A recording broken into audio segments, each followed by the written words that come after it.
Welcome back, people. I believe we are just on time. This is part 10 of Professor Layton versus Phoenix Wright Ace Attorney for the Nintendo 3DS. This should be the finale, I think, in theory, because I don't think there's that much left. What was it actually? Yeah, we're not quite yet at the final chapter, but I can feel that we're getting close to the end anyway, so...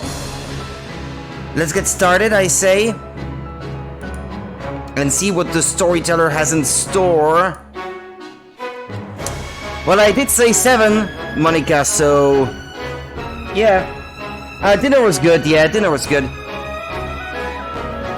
Tomatoes, Belgian fries, and fish sticks. Nothing too complicated because I didn't want to make anything that would take too long to prepare, knowing that I would have to come back online afterwards. Okay. I say, let's keep going, perhaps? Wait. Is it not working? Okay, yeah, there we go. Back to where we were before. How was yours, Monica, if you've already had it? Don't know if you've had dinner yet? Ladies and gentlemen of the court, I give you this trial's final witness, the storyteller. And just like that he appeared, the man who died not hours before, and the victim of this very trial, the storyteller himself. You haven't yet, but you're not really hungry? You feeling okay? Or it's just simply, well, not hungry. I mean, that can happen. Just hope in your case it's not any illness. And the victim of this very trial, the storyteller himself, the professor sure chose one heck of a final witness. Morning is drawing closer and closer. How this trial will end is anyone's guess. I do need to prepare it since the meat will go bad if I don't. Yeah. Indeed. Not really hungry, nothing else? Ah, okay. Ah, well, that was the end of a chapter, actually, where I chose to stop earlier. Ah, well. I could have just continued if I had known.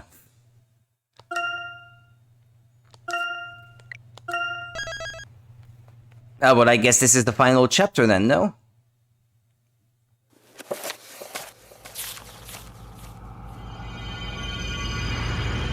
Epilogue, okay, well, we'll see how it goes.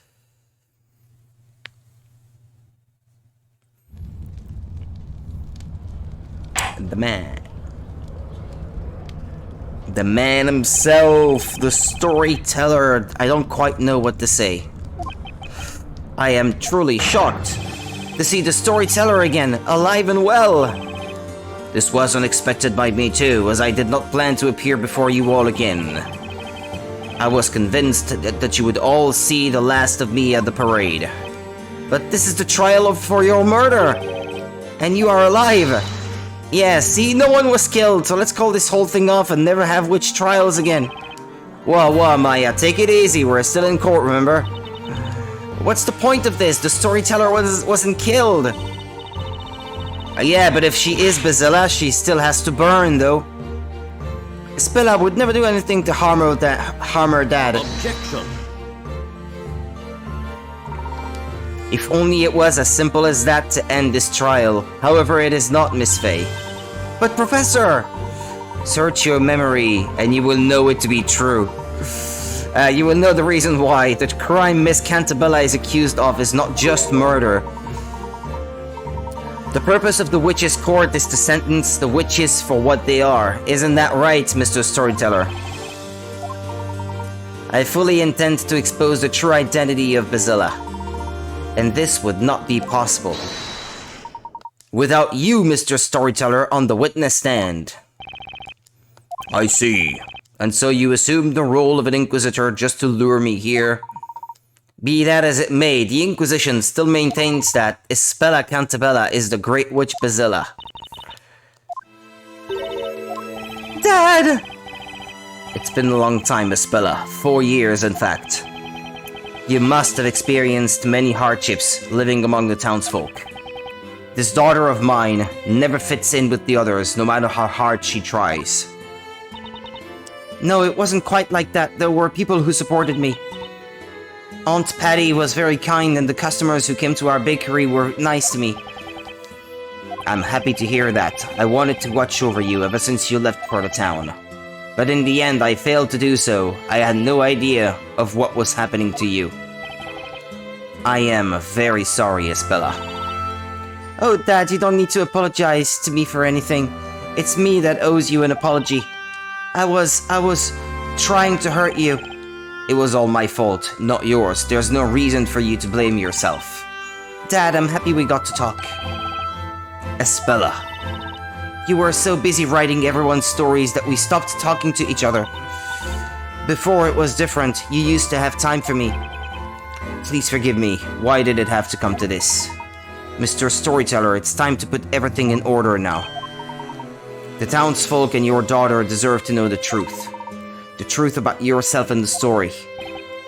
Yes, I suppose it is time I told you the truth. Your Honor. Yes, Mr. Storyteller. Let us begin. In this trial, I shall be judged. Understood. The witness shall testify. People of Labyrinthia who have gathered in this court. I will now tell you the true story. Many of you will certainly find it hard to believe and difficult to accept. Nevertheless, I ask you to please lend me an ear and listen with open minds. Espella, my dear daughter, I ask you to do the same too. Get me down from here! The truth about Labyrinthia. Although you know me as the Storyteller, I have one more identity. I am the president of Labrellum Incorporated, okay? This whole town is one of Labrellum's research facilities. It may be hard for you to comprehend. This land is rich in a very special substance which affects everyone who lives here. This substance enables the manipulation of people's minds, and that is what Labrellum is researching. This experiment began 10 years ago. The townsfolk all became test subjects. What? What? What? I don't understand. What does it all mean? I don't quite understand what I've just heard. I do not blame you. I suppose all the townsfolk are just as confused. Labyrinthia is an artificial town, created entirely by me. But of course, as artificial as it may be, it is the reality for those that live here. For the past 10 years, I have been bringing the illusion to life by writing the story. I am lost for words. It feels as if the whole world has been turned on its head. Your Honor, it is certainly not an easy matter to grasp this new situation at once. Regardless, I suggest we hear more of what the witness has to say. Yes, I agree. Let's continue. The defense may begin the interrogation. Thank you, Your Honor.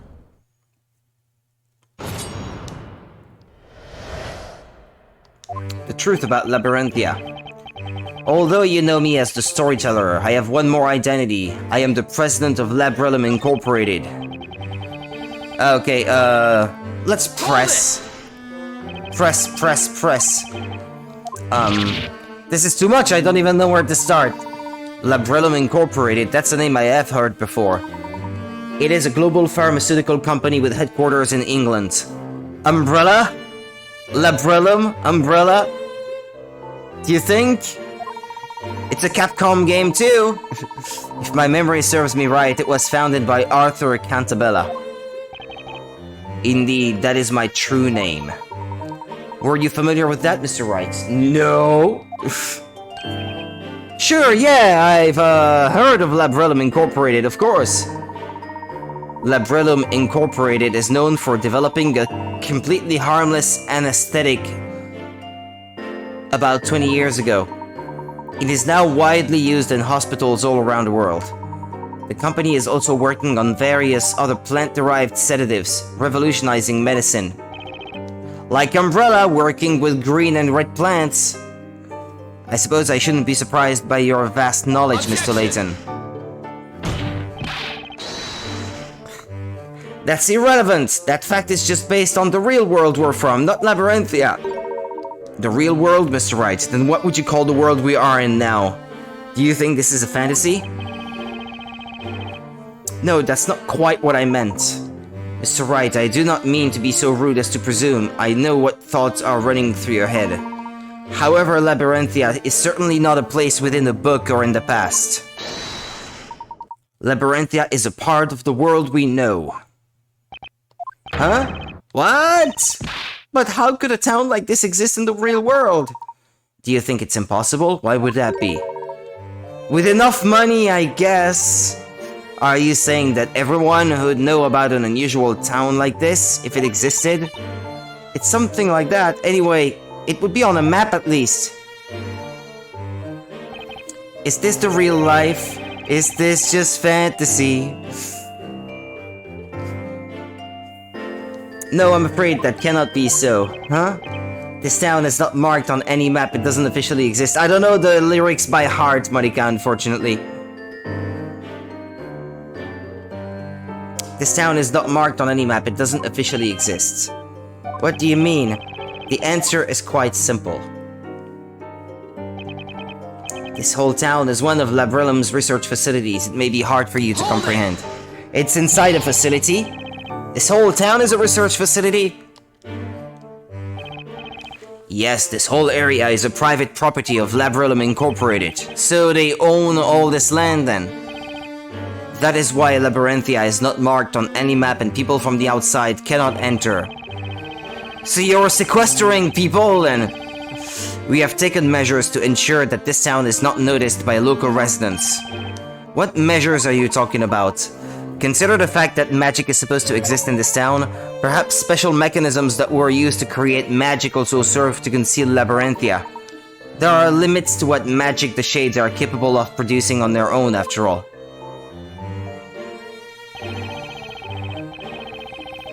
That is the case indeed. The magic in this town has been made feasible owing to the latest technology.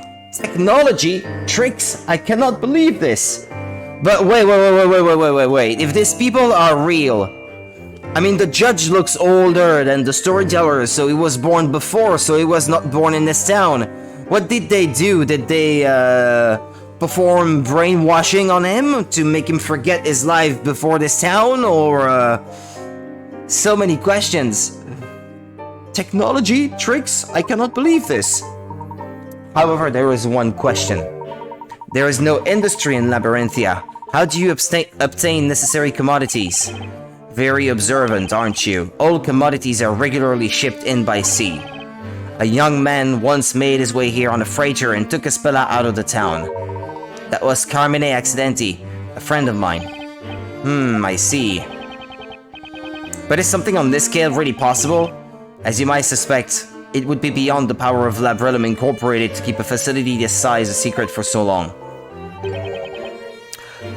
Labyrinthia is a project co-funded by the British government. Yeah, because they've got nothing better to spend their money on, I guess, than to finance secret projects like that. What? It's a government project? But what would be their stake in this? It's all because of my beliefs. His beliefs? Ah, by the way. Yes, Your Honor. What is a research facility? I've never heard of anything like that before. Ah, yes, that was careless of me. Naturally, you wouldn't know what it means. How should I explain? This whole town is my creation. Ah, that's what it was about. In other words, it's all your story that makes it all clear. Swing and a miss, Your Honor. Getting back to the topic. There is an important reason why we have chosen to build such a facility here. It's rich in a very special substance which affects everyone who lives here. And what is it? What does it actually do? This area has been isolated since ancient times, developing its own unique culture. There are underground ruins on the verge of the town. We found writings there, presumably left by the natives of this land. A bell that was supposed to be there was missing. So you have seen the ruins. I suspected that you would find them. Then perhaps you have also noticed that everyone who lives here has a very peculiar condition. A peculiar condition, you say? I can't just sit here quietly like a patient old man when you're saying such things. Just what kind of condition is it? You have every right to know. This condition makes people fall unconscious upon the sound of a certain metal being struck. A certain metal being struck, okay. Metal, what kind of metal? Pure silver. And so there is not a single object made of silver in Labyrinthia. Now that I think of it, that's true. Except for the bell? Just imagine what a disaster a fancy dinner would be if everyone fainted whenever they used silver cutlery. This condition is an integral part of magic. How so? All inhabitants of Eldritch Woods carry small silver bells. I see now. The shades ring the bells when they need to create the illusion of magic. Everyone present falls unconscious and the shades set to their work. Oh, look at where that shade's hand was. So that's the secret of the time-stealing Magic Dark Club told us about. Now that they mention it.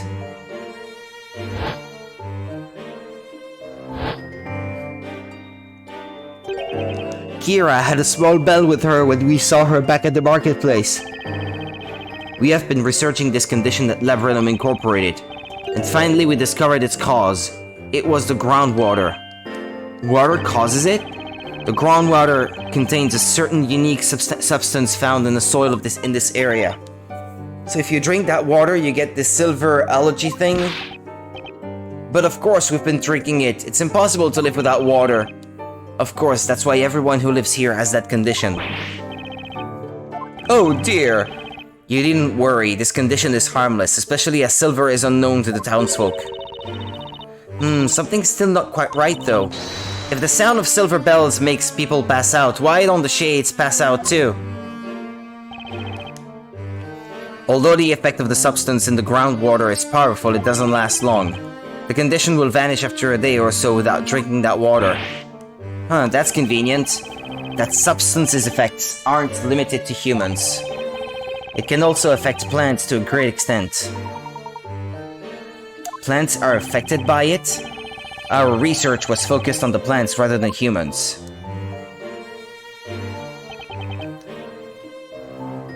It enables the manipulation of people's minds, and that is what Labrinum is researching.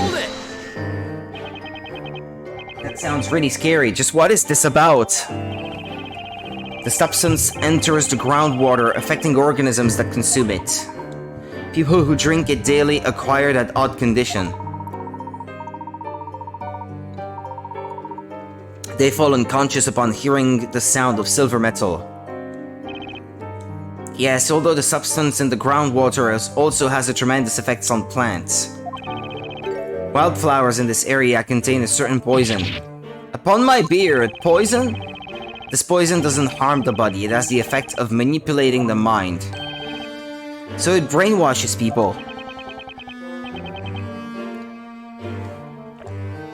I can see why some people might want to experiment with that. I've been writing the story for 10 years. The title of the story is Historia Labyrinthia. The ink I used to write it was made from those plants. Oh, Nick, do you remember how funny the ink smelled? That was the gas released when the ink evaporates.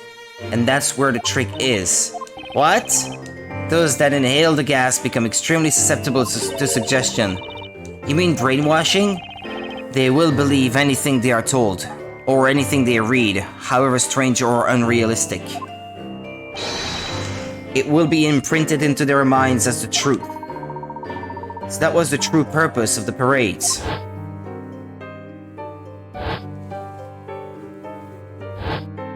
Breathe in the ink, my little lambs! Pages of the story written in that special ink were regularly distributed among the townspeople. It was done so that everyone would be in a state of hypnosis. Indeed. The creation of a fully controlled town with the inhabitants subject to long-term hypnosis. That was one of the topics of our research.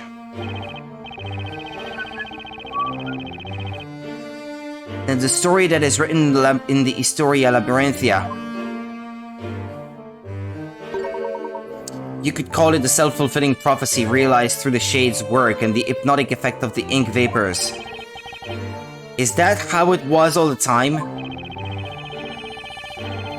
Lavrellum used hypnosis to control all of these people. I can't believe that the government was supporting that.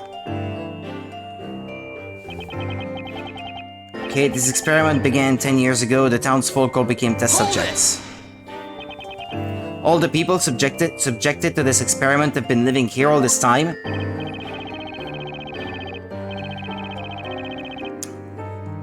No, we started with just a few people, gradually getting more and more.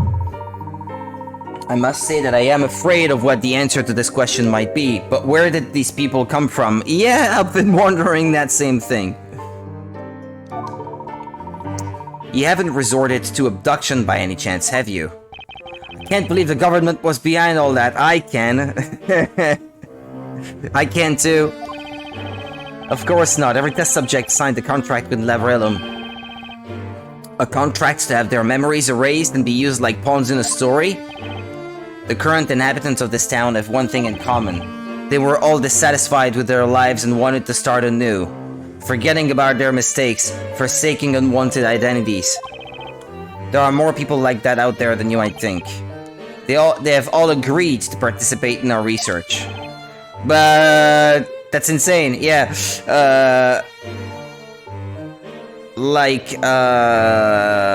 They were not in the right state of mind when they all agreed to this, were they?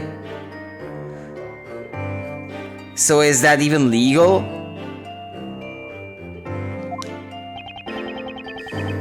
I'm not as unreasonable as you suggest. We give them a new identity, a chance to start their life again. In return, they subject themselves to hypnosis and live in this town as our test subjects. In order for this project to be possible, we suppress their memories of the past, including the memory of signing the contract. So ultimately, they are not aware of what is going on. I couldn't agree more. I've got no idea what's going on. Let me make this clear, Mr. Wright. We do not erase their memories, we suppress them. They will regain their memories of life before Labyrinthia once their contract is over. So this place was uninhabited before you started this research 10 years ago? And you've managed to keep everyone in a state of hypnosis for 10 years straight? Can you really hypnotize someone for that long? I mean, 10 years is one heck of a long time. It was achieved through the distribution of the story during parades. The ink vapors have a powerful effect, but it wouldn't last 10 years, of course. With each parade, the effect was renewed. That's why the parades took place at regular intervals. That was the true purpose of that event.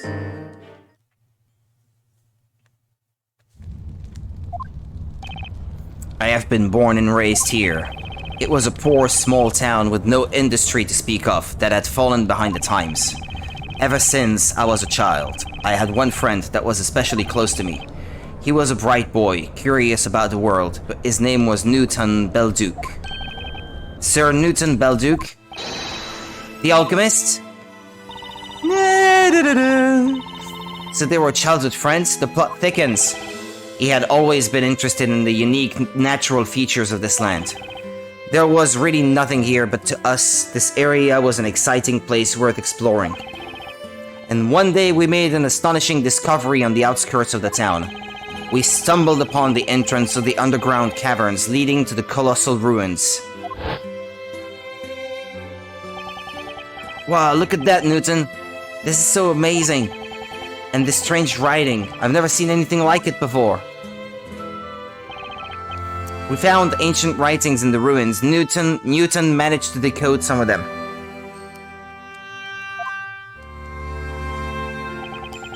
According to our findings, a highly advanced culture had existed on the land where our little town was built. Some great calamity had befallen the natives and they migrated elsewhere. They believed that plants and water in that area were cursed by an entity they called the Great Witch Bazilla. The natives sealed the curse within the ruins and left in search of a new home. That is all that we managed to decipher. Bazilla's curse? It was sealed in the ruins, you say?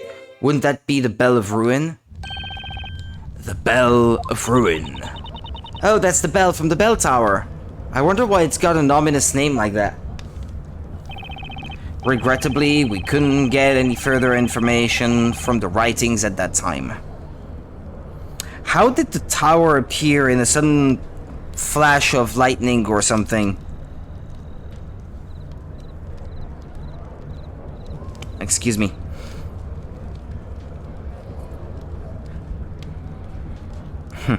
Okay. Needless to say, Newton and I were very excited by the discovery. I knew it. This place is special. It has some kind of mysterious power.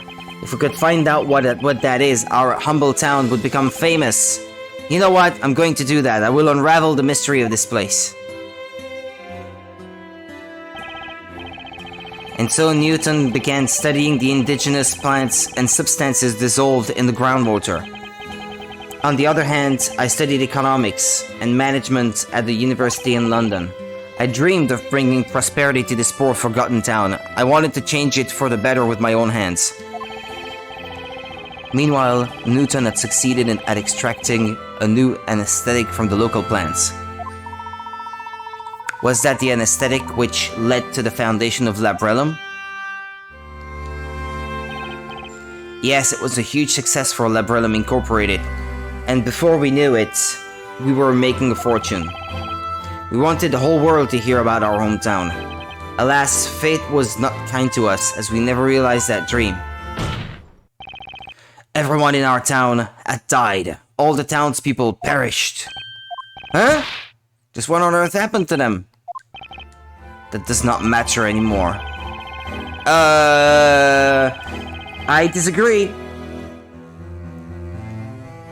We purchased the environs of our town, the mountains, the lake, the plains, everything. Then, 10 years ago, having received financial support from the government, we started Project Labyrinthia. It was much smaller in the beginning. It started as no more than a village. Over the course of 10 years, it slowly grew into a town. The population increased as well.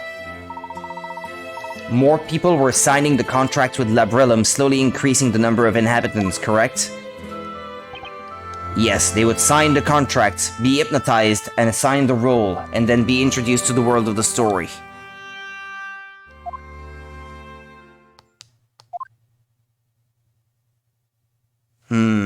Yeah, my internet connection is poop at the moment. I'm sorry.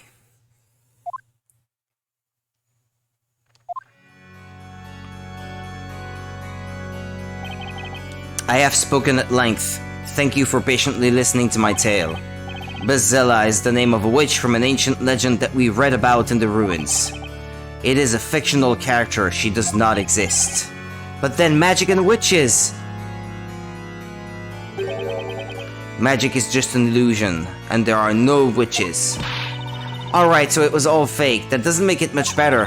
Why did you write a story where people get killed with magic and witches are thrown into the fire? You could have made it a peaceful, pleasant world where everyone would be happy. No, that was not possible. But why? This is a research facility after all. We're researching ways to completely control human beings. Test subjects need to be exposed to extreme situations so we decided on a fantasy setting. We wouldn't have got funding from the government otherwise. In other words, we're running a business. Whoops. But just what instructions do you give to the people you hypnotize? You don't give each of them a full set of memories of their whole fictional life, do you? No, it's much more simple than that. We only give them two pieces of information. The first one, that they were born in this town, and the second was their new occupation. They will fill in the gaps themselves, without being aware of it. The human mind requires a consistent story of one's life. Which means, of course, that no Labyrinthian has memories from earlier than 10 years ago. No one has any memories from before they came to Labyrinthia. What? What are you saying? That even you, Judge, were someone else before coming to this town.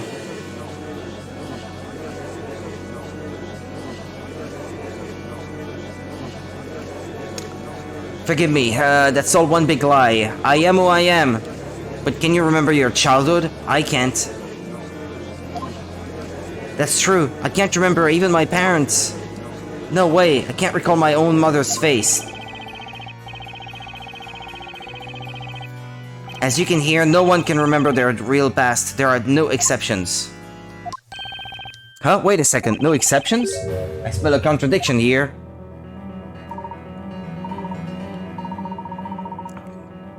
It seems Mr. Wright, too, has noticed it now. What are you talking about, Layton? Mr. Cantabella, you have just said that not a single citizen of this town remembers anything from more than 10 years ago. I do.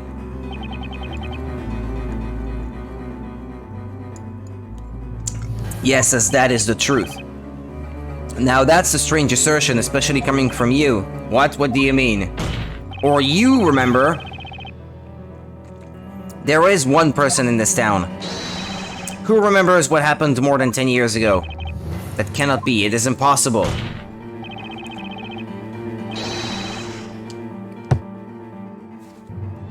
They must be merely imagining things now. Mr. Wright, please enlighten us all. Who is this person that remembers their past?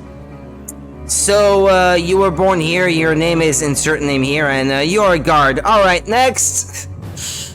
It doesn't seem very plausible, does it?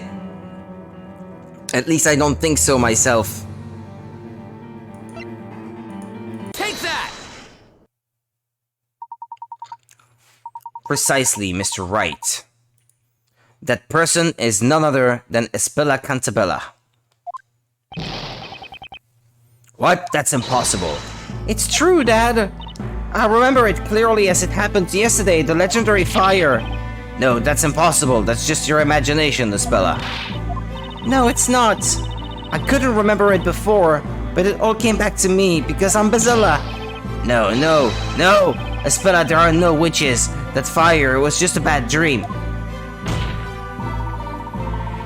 The Inquisition would like to call Espella Cantabella to testify. What? Regardless of whether Miss Cantabella is Bazilla or not, her memories may contain valuable clues. Yes, that may be so. No, wait. I don't agree to this. This trial is over, Your Honor. Objection. You seem to be forgetting something, Mr. Cantabella. Your story has ended. You are no longer in control. You are merely one of the characters. And this is also why we will not cease seeking the truth until we find it. Defense, what is your opinion on this? Spella keeps insisting that she's the witch Bazilla. As her attorney, I should refuse to let her speak to the court. But what's really important now is finding the truth, just as Layton said. There's only one way to proceed with this trial. And that's by questioning Miss Cantabella about her memories. In that case, the court summons Espella Cantabella as a witness. Attendants, bring the accused to the witness stand. Yeah, down from her cage.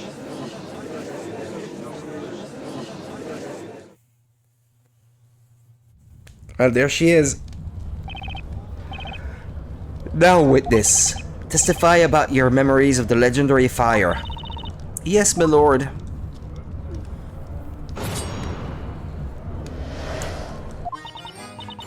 Okay, excuse me, I'll save.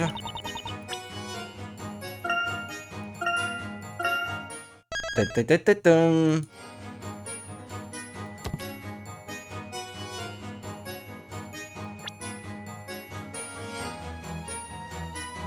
Where is it?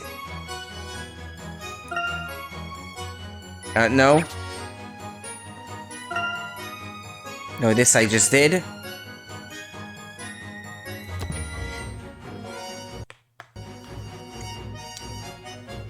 Okay. I was just a little girl then. It happened during the annual fire festival. Everyone was gathered in the town square for the fire festival and I was watching them from the bell tower. The great witch Bazilla awoke within me and brought calamity upon the town. An enormous fire dragon appeared. I was trembling with fear, terrified by what I had summoned.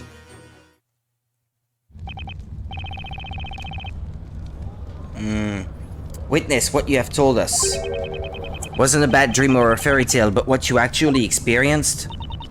Yes, it was, like I have already said. I remember it very clearly. The heat from the fire, the smell of the smoke. Espella, what are you talking about? I find it a bit weird that her father does not remember. Okay, excuse me, I'll get a mug of coffee again because drowsiness is gaining me. And I need to stay awake.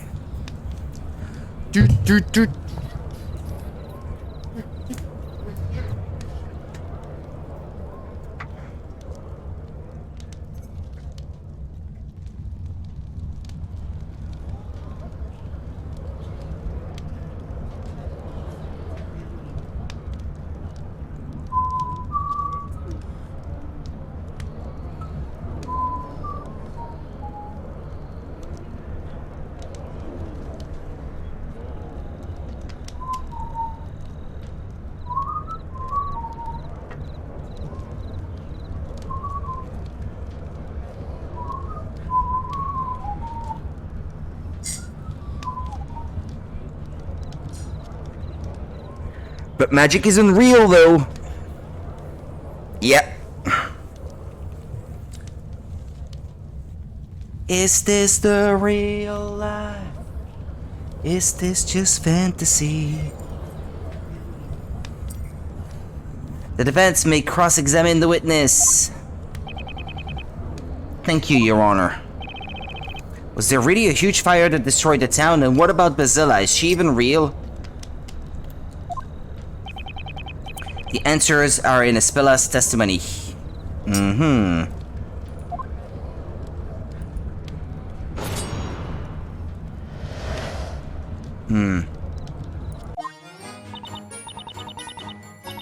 I was just a little girl then. It happened during the annual... Caught in a landslide, no escape from reality.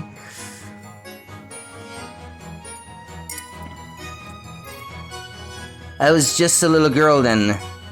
It happened during the annual fire festival. Everyone was gathered in the town square for the fire festival and I was watching them from the bell tower. The great witch Bazilla awoke within me and brought calamity upon the town. An enormous fire dragon appeared. How could it happen? Since magic doesn't exist indeed. Can you tell me more about that fire dragon? That monstrous image is still so vivid. Like there was one in town today. How was it made?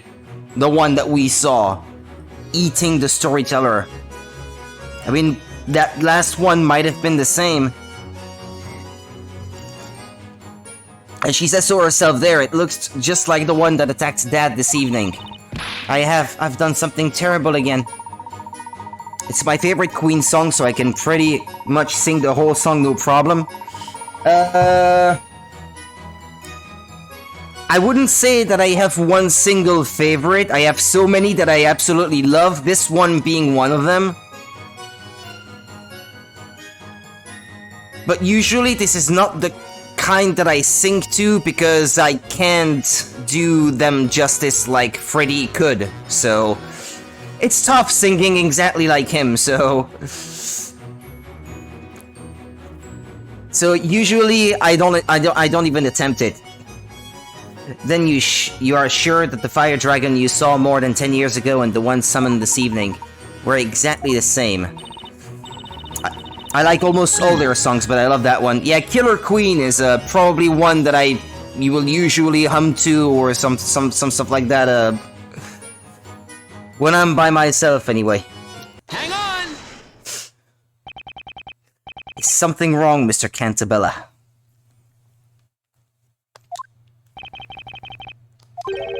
It's impossible. There's no such thing as magic. It's a kind of magic. You never believe me, Dad. I don't know why you have to be like this. There was a time when things were different. Espella, what are you saying? Look at them. It's like a common argument between a teenager and a parent. Mr. Cantabella created this town. He knows better than anyone else that there is no magic here. Miss Cantabella. Yes? Would you mind giving us more details of what you saw? Could I borrow a sheet of parchment and a pencil? I think it'll be better if I draw it. Your request shall be granted. Bring parchment and a pencil for the witness immediately.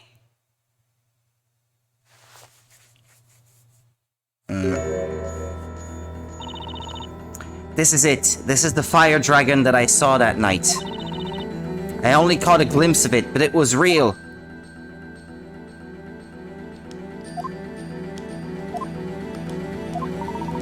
I must say, it does closely resemble the supposedly magical creature we witnessed this evening. It does indeed. This drawing shall be added to the evidence. Fire Dragon sketch. This is a farce. What happened over a decade ago? Was the town really destroyed by a fire dragon? Discovering the truth about the dragon shall be our next objective. Witness, continue the testimony. Yes, my lord. Well, we're no closer to finding the truth, then.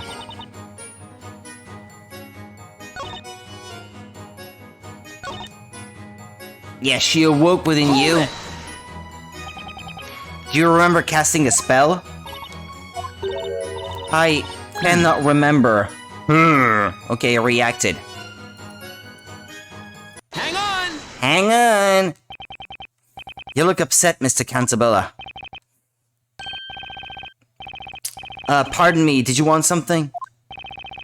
I'd like to know what you think about Espella's last statement. My opinion about all this has not changed since last time. It's all just a dream. Listen to me, Espella. You are not Bazilla. There was no legendary fire. Dad, you have no idea how much I want to believe you, but I just can't. I remember what I saw, and how it felt, the heat, the smoke. Maybe she's, mixing actual memories with, dreams? I don't know. Wouldn't that be more plausible? Magic doesn't exist. It belongs in fairy tales. There are no fire dragons either. Espella seems certain that she saw a fire dragon at that time. However... So, still no like, huh? Still what? Still no like? What?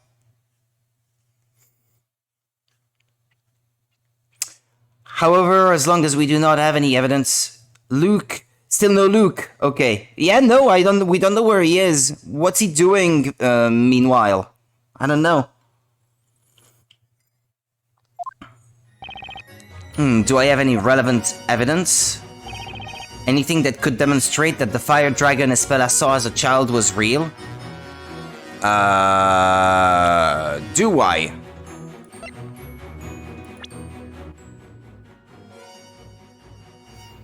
Is there anything about this sketch that says it was not real?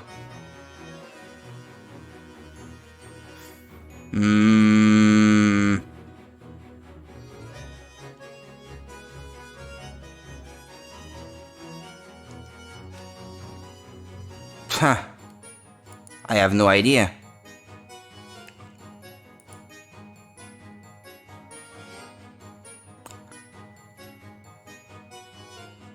If I look at it upside down or something, no.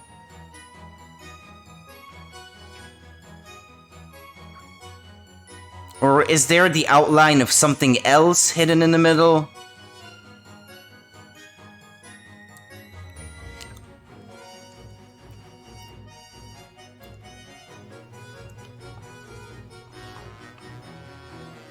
Didn't we have... but I don't know if we still have it though.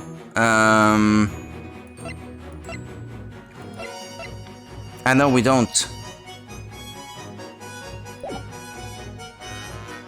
I don't know, I guess I'm supposed to say I have? Your Honor? What is it, Defender? The defense will present evidence. Evidence? I suppose you mean evidence that will prove that my daughter's memories of the dragon amount to nothing more than wild imagination. Because such things don't exist. On the contrary, I'm pretty positive Espella did see the dragon. What? I thought you had more sense in you. Or maybe it's just a cardboard cutout that she saw. Aren't we all I was thinking actually that it doesn't seem to have all the members that it's supposed to have. All the limbs.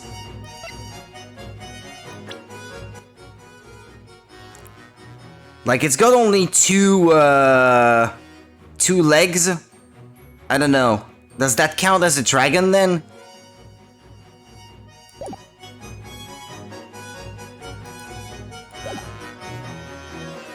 Aren't we all curious about what the defense has got to show us? Okay. Take that! Let's try.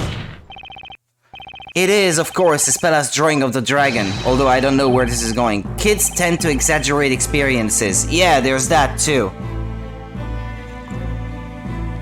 It's impossible to draw a dragon with so much detail unless you've actually seen it.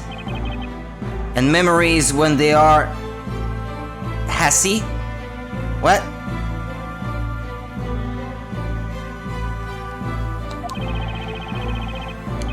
And it looks very much like the fire dragon we saw this evening. It cannot be a mere coincidence. You can't possibly use that drawing as evidence. And why not? Because she could have just drawn the dragon from this evening. Dad, why don't you believe me? I saw that dragon when I was little. This town is my creation. I know everything about it, and I assure you there's no magic. If there's anyone who can tell you what's possible and what is not, it is me, the creator of Labyrinthia. Your overconfidence has clouded your judgment and is preventing you from seeing the truth.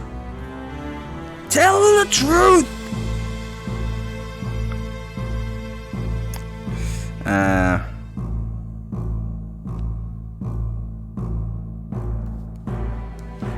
Okay.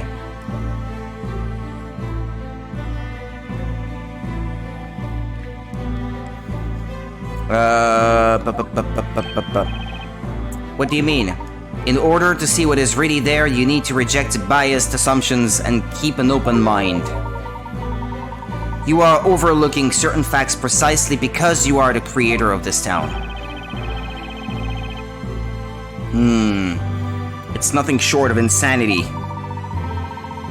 Magic doesn't exist, and yet Espella says that she saw a fire dragon.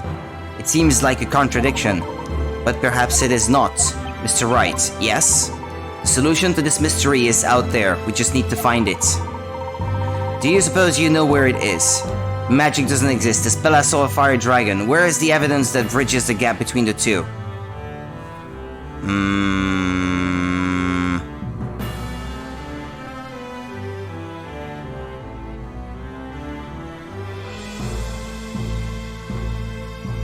Twitch hits me. Hazy, not Hassy. Ah, okay, because Hassy is a word that exists. But I didn't know what that had to do with what you were saying. That didn't seem to make sense. But yeah, I guess maybe it's autocorrect, and it did autocorrect to something that also actually exists. Magic doesn't exist. Espella saw a fire dragon. Where is the evidence that bridges the gap between the two? I was trying to write it, but the app kept closing as I was trying to type it. Ah, okay. Okay.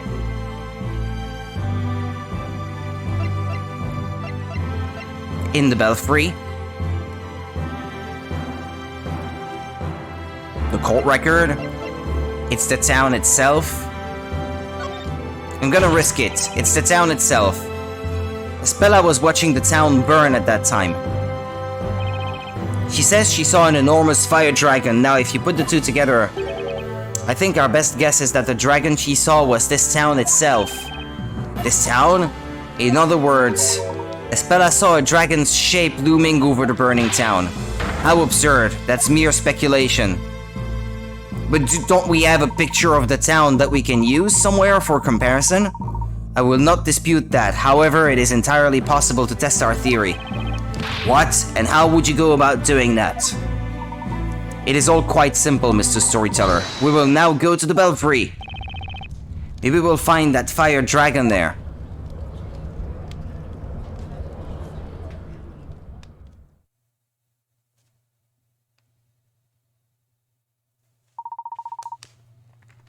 Over 10 years ago, the witness was standing somewhere around here when she saw a fire dragon, am I correct? Yes, Mr. Layton. However, what was it that you actually saw then? Let us see if we can find the answer to that question. Why not? Go ahead and try, but I have warned you that it's futile. You will find nothing here. Well, it happened a long time ago. Whatever she saw might not be there anymore. And if we want to see exactly what she saw at the time, we'll need to set the whole town on fire. Want me to go get matches? I may be an attorney, but even I couldn't clear you of the charges if you actually committed such a crime, Maya. Arson! I will pretend I did not hear that. Shall we begin?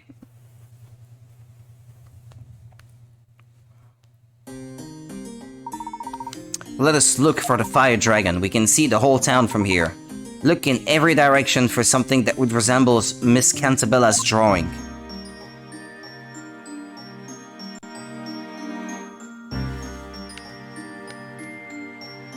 There. That thing.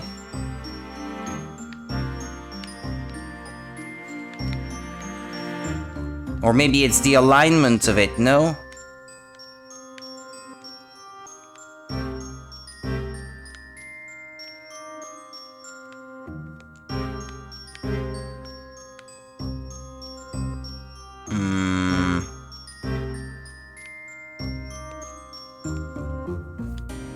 That thing. Here. Take that! Espella, can you have a look at this? It looks like the dragon was hiding in here after all. Oh, this is... Hey, that's identical to the one Espella drew. But, it's not the fire dragon. The fire dragon was a creature made of flames. It was so big it could swallow this whole tower. This is just some tiny fretwork. I think we can consider this mystery solved. I suggest we all head back to the court. I will explain everything there. Is that all right with you, Mr. Cantabella?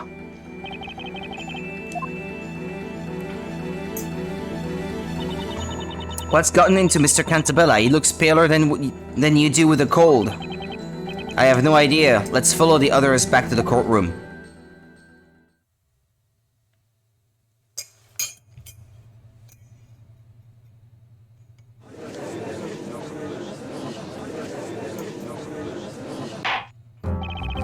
The Inquisition's investigation seems to have yielded some unexpected results.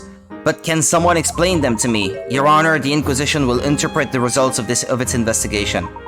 Witness, you said you were about 6 years old at the time of that incident. Yes, that's right. Did you see the moment the dragon appeared above the town? No, I don't remember. I remember seeing it at some point. It was like a flash. The town was ablaze and this fiery beast was hovering above it. Then when you noticed the dragon, the town was already engulfed by flames. Yes. That information completes the picture. Miss Cantabella's statement has offered me an insight into the true story of the fire dragon. I think I know what happened. You think? Over 10 years ago.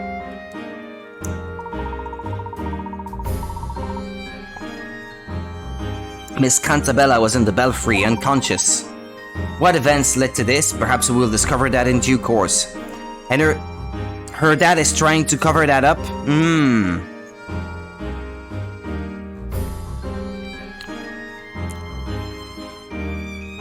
What events led to this? Perhaps we will discover that in due course. Okay.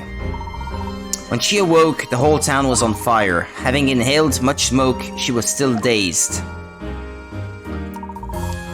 She was only vaguely aware of her surroundings when she looked up, alarmed by the scorching heat. Unable to stand, she was on her knees. And then she saw something she would remember her whole life.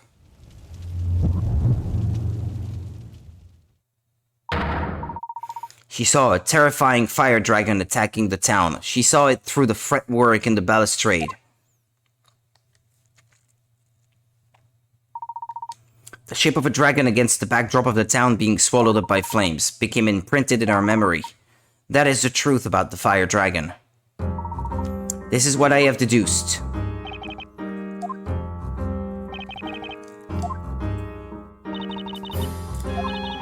It wasn't a monster? Miss Cantabella, the illustration you have drawn for us bears an uncanny resemblance to the fretwork in the belfry. You saw the dragon when you were confused, possibly mildly asphyxiated from the smoke. I won't write it now, but I will once we know the whole truth. Yeah, okay. Once we know the whole truth, I will, okay. Gotcha. There was no magic and no magical beasts. You believe a stranger, but not your father. That's so typical of teenagers. Hey! You should have listened to me. And now that all the mysteries have been unraveled, can we not end this trial and go home? Objection. As much as we'd all like to, I'm afraid it is still a bit too early for that. What else do you want from us? There is just one more problem I'd like to solve tonight. One more? What on earth could it be? Miss Cantabella, we have ascertained that you were in the belfry when you saw the dragon. However, that creates a new question. How did you get there? Oh, I haven't thought of that. Yeah, neither have I. Oh! As expected of an ace attorney, Mr. Wright seems to have noticed the problem too at last. In order to access the belfry, you need to use the bell tower mechanism. The mechanism can only be set in motion with the pendants. Indeed. Miss Cantabella, did you have your pendant with you at the time? Yes, I think I did. I always had it with me. But why did I have that pendant? I can't remember it at all. This pendant is not just for show. It's the key to the belfry. Why was she carrying it around? We must also not forget that one pendant does not suffice to operate the contraption. 2 of them are required. 2 pendants, Miss Cantabella. Are you certain that you were alone in the belfry? No, I wasn't alone. I was there with a friend. Ah, a friend. What friend? Oh. Okay. Eve, where did you go off to? The friend you mentioned, was it this cat? Yeah, she's my best friend.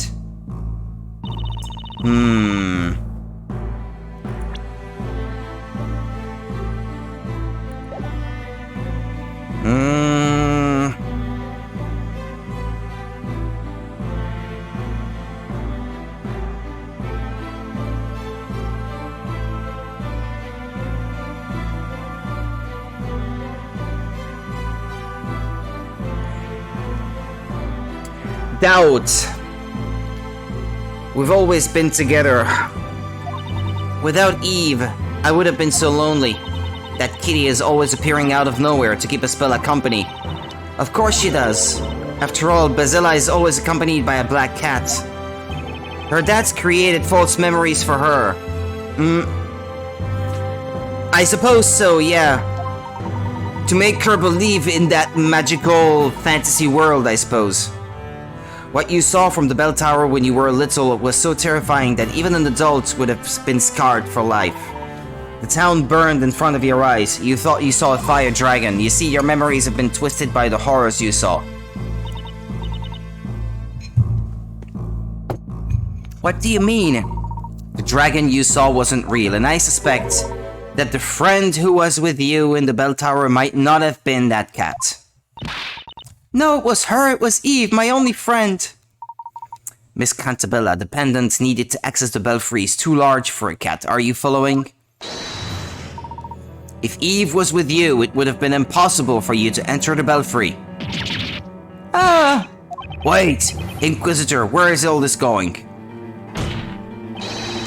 You have no right to tamper with my daughter's memories.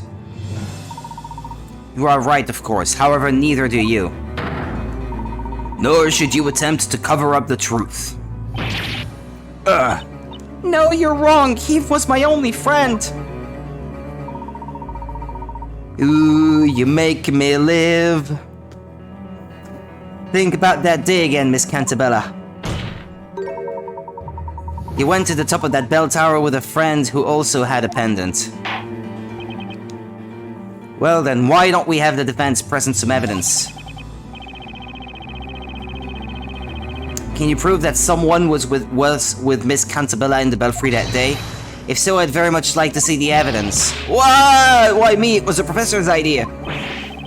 I have nothing on the legendary fire. Why ask me for proof? Right, I suppose you wouldn't have any proof. You show her the damn picture already. Not one of us remembers that incident. I don't have it in the evidence, though. It's in, items. There, but not in evidence. I can't show this.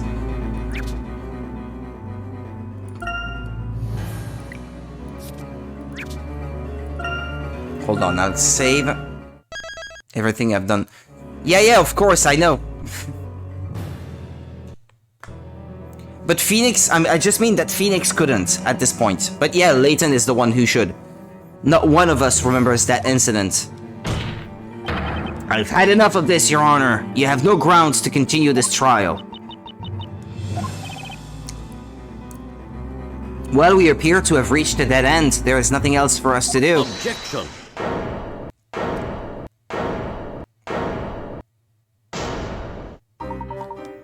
Please hold on, Your Honor. Oh, what is this all of a sudden? Inquisitor Layton. The defense does not have the necessary evidence, but someone else does. What do you mean? This time, the Inquisition will present its evidence. The Inquisition? Will what? You son of a witch.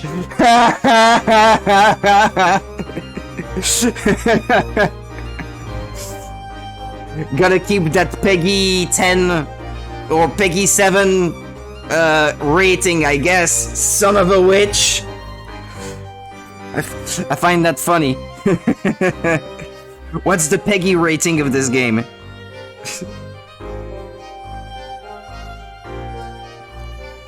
Or is it 12? I don't know.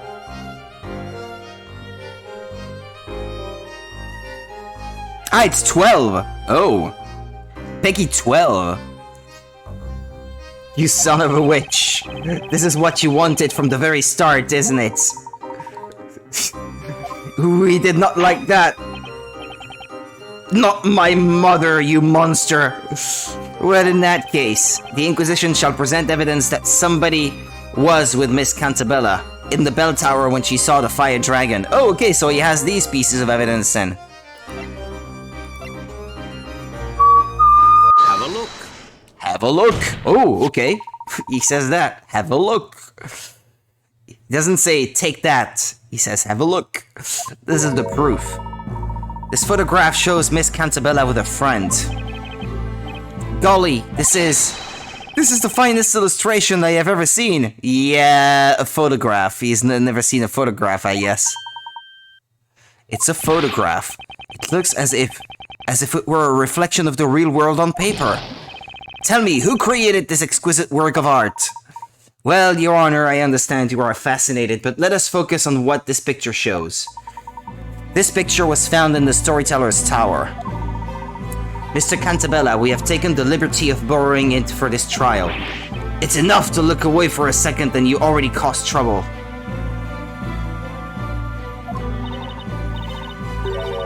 Professor, aren't photographs against the rules? I mean, this is supposed to be a medieval setting. Meh, who cares? What's important now is helping Miss Cantabella to grasp the truth. And in this case, the end justifies the means. Grrr. Please take a close look at the two girls in this picture. Each of them is wearing a pendant. Why that's so? These are the belfry contraption pendants. We know that one of these girls is Miss Cantabella. But then, who is the other girl? Accused, do you have any idea? Espella, are you okay? It doesn't look like she is. It's me. And The other girl is... She's... I don't know. Ah! Espella! Your Honor, stop this trial. Stop it right now. Can't you see you're driving Espella into insanity? Objection. It's just the opposite, Mr. Cantabella. If we turn away from the truth now, Espella will close herself to the world forever. Grr. Mr. Wright. Yes? You know who it is, don't you? You know the identity of the other girl in this picture. Is that so? If the defense knows that, tell us who this other girl is. Take that! Take that! I'm thinking it's High Inquisitor Darklaw. High Inquisitor Darklaw? I cannot say I didn't have slight suspicions about her, but oh my. Miss Cantabella, what do you say? Do you now remember the girl next to you in this picture? I was with Lady Darklaw. This is crazy. What are you basing this preposterous claim on? They look the same, for one. But Mr. Cantabella, this girl closely resembles the High Inquisitor. Resembles? That's just your personal opinion. It's meaningless in the court of law. Objection. If you want evidence, I've got it. What? The definitive proof that the girl in the picture is High Inquisitor Darklaw is... how do I know? What, the pendant? Because she has it?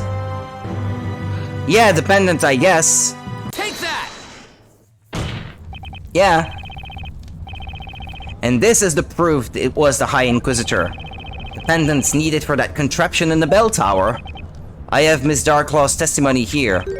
She said this pendant was hers. And so... the other girl in the picture is definitely Miss Darklaw. Is it really? Meow.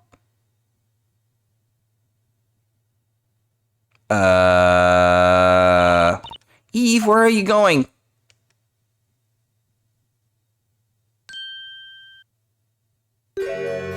Okay. I was expecting you, Miss Darklaw. I see that I was not mistaken about you. I trusted in your ability to get this far. Maybe it's her cat, actually. Because you can't deny that there's a resemblance. They both have green eyes. The little scarf, or whatever you want to call it, around the cat's neck is the same color as her outfit. And she has these things in her hair that give her the cat ears, so... maybe she's actually Darklaw's cat. And she left her with Espella because she felt lonely or something, I don't know. High Inquisitor Darklaw, where did you just appear from?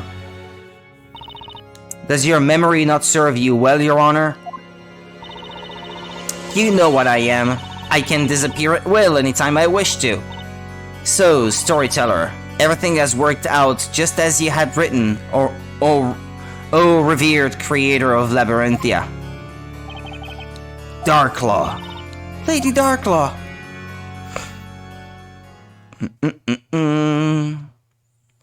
Okay. Now all three of them will testify. Miss Darklaw, did you enter the belfry with Miss Cantabella when you were little? Yes, I did. Then you have memories of events from 10 years ago. At any rate, I do think that there's a link between her and the cat, because when the cat went missing, she was also out and about in town at that time. So I think that the cat may have tried to go to her when Espella was unavailable and, like, put in prison or something. I certainly do.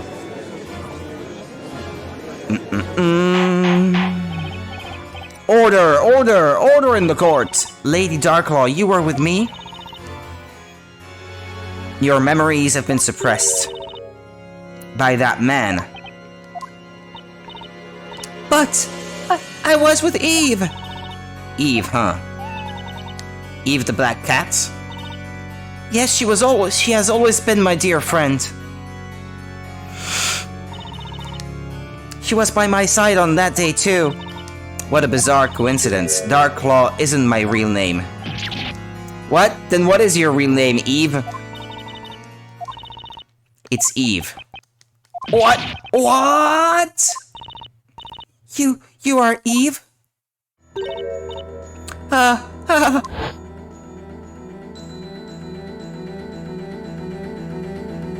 Okay. She imagines her friend as a cat, okay? Eve, Espella. My dear friend Eve. So far everything is pretty much as I thought. It can't be that flashback, was it real? Darklaw, why are you doing this? Are you trying to undo everything I have accomplished in the past 10 years? No, you have already ruined everything yourself. What is it that you want? What I want? My aim is to make the truth known so that everything returns to how it should be. Miss Darklaw, will you tell us what you remember about what happened back then, more than 10 years ago? It would be my pleasure.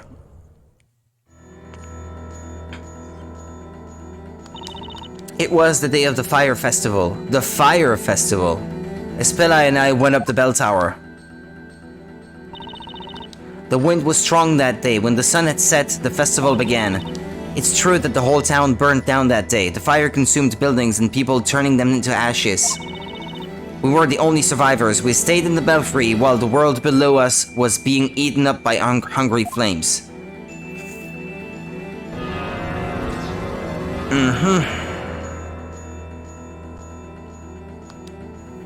The legendary fire is no fable. It happened here more than 10 years ago. Objection!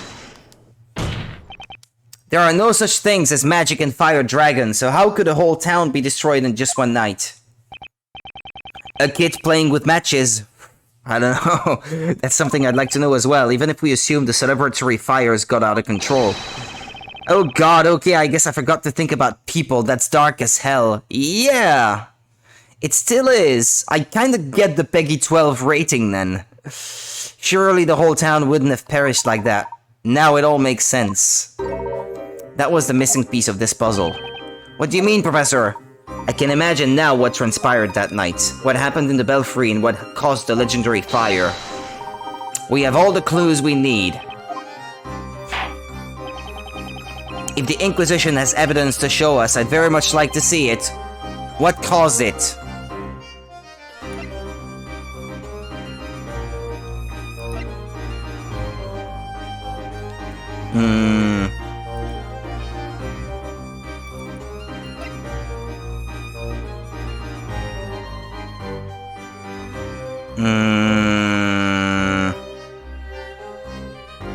Is it the bell? If those people had a condition where the sound of silver ringing can cause them to lose consciousness, that's how the fire spread without anyone fighting it? I don't know. I'm not 100% sure, but we only have 4 choices and it's the only one that I can sort of link to it. The cause of the fire is in the belfry. It was the bell? That bell had been made by the natives and later sealed underground. It was called the Bell of Ruin.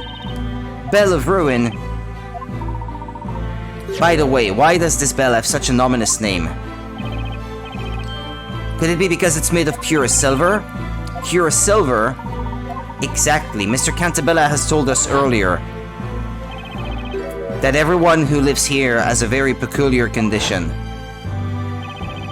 This condition makes people fall unconscious upon the sound of a certain metal being struck. They rang the bell, people fell unconscious, the fire spread and they all died. Espella woke up and saw what she saw. Yeah, that seems to be the logical explanation. That metal is pure silver. Yes, and we've been told the condition is brought about by drinking the groundwater. Indeed, that bell was also the reason why the original inhabitants of this area decided to forsake it.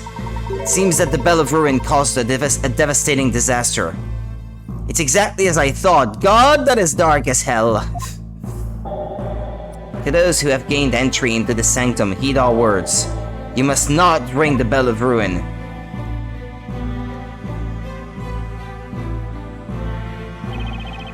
I can't help but wonder what disaster this bell had caused.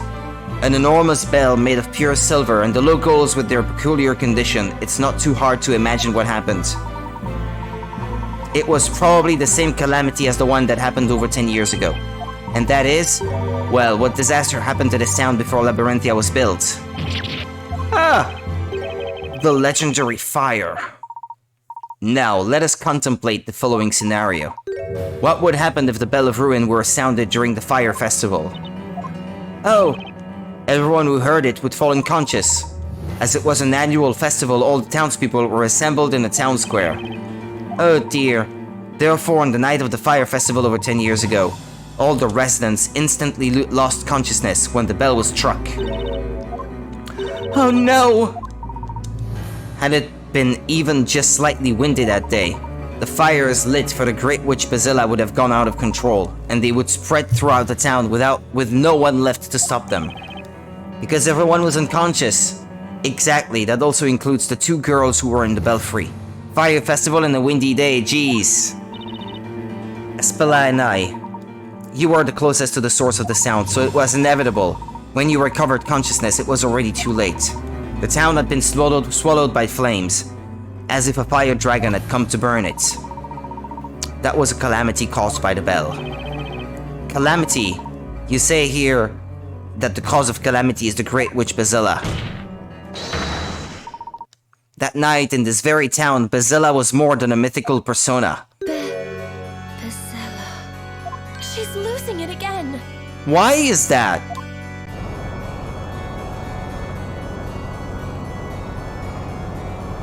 The Bell of Ruin.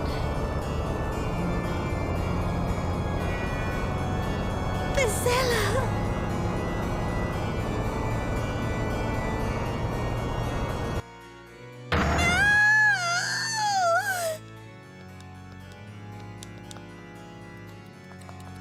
Okay, thought the game was stuck. To be continued? Wait, what? To be continued in the middle of the epilogue? Bam. She rang it, didn't she? Maybe?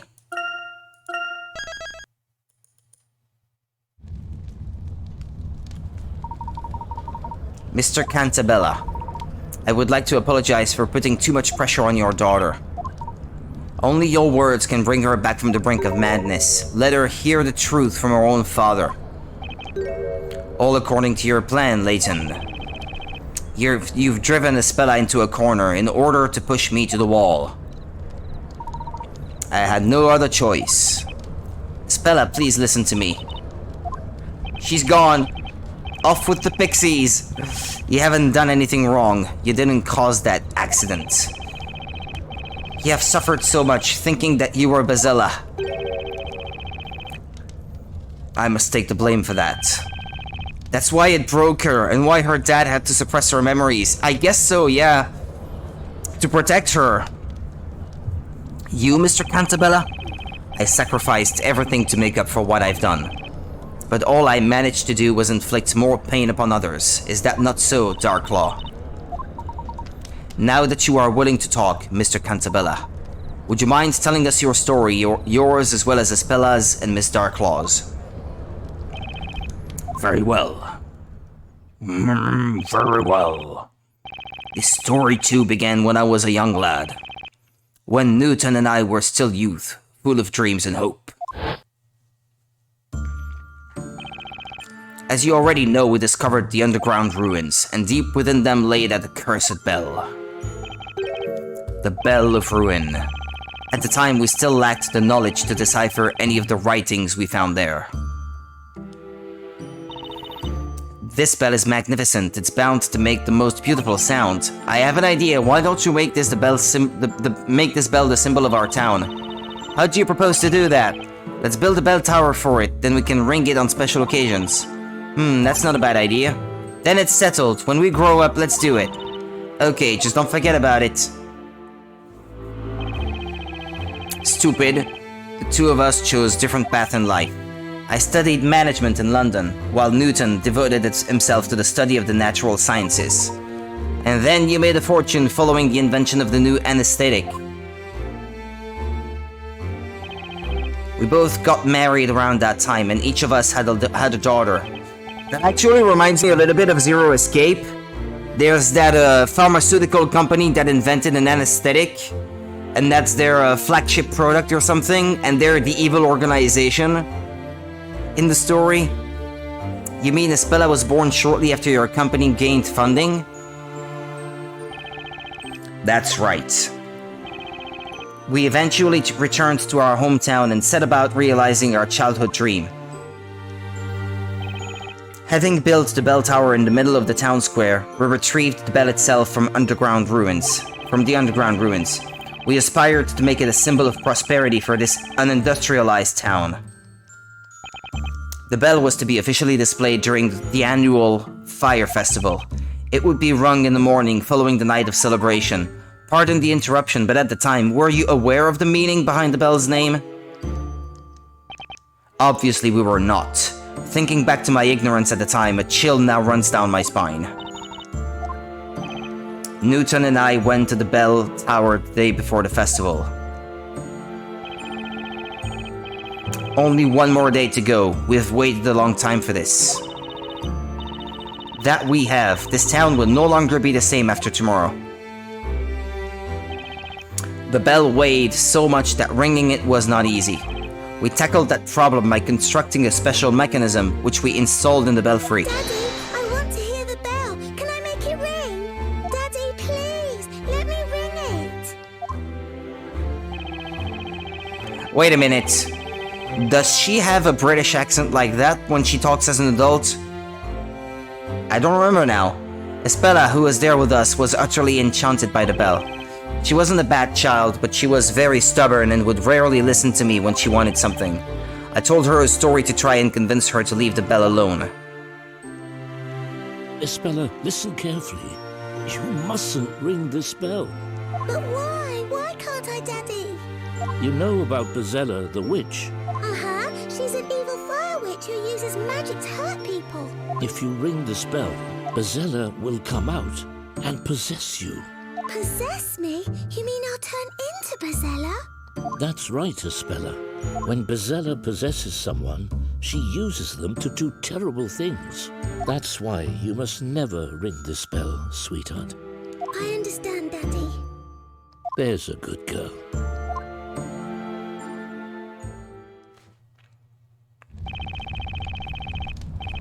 The legend of Bezella has been passed around these parts for centuries. It probably originated from beliefs of the tribes that populated this area in the past. Freaking idiotic thing to tell a child. What I told Espella was just a silly story that I invented for the occasion. It was only meant to stop her from ringing the bell. I could not have imagined that it would have such far-reaching consequences. It's all coming back to me now. I remember that day. On the day of the Fire Festival, just around the time when the preparations ended and everything was about to begin.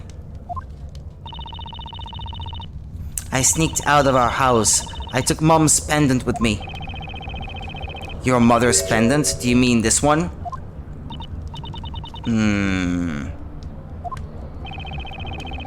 We needed to limit access to the bell, so we made the two keys. We decided to make them into pendants. And each gave one to our respective wives.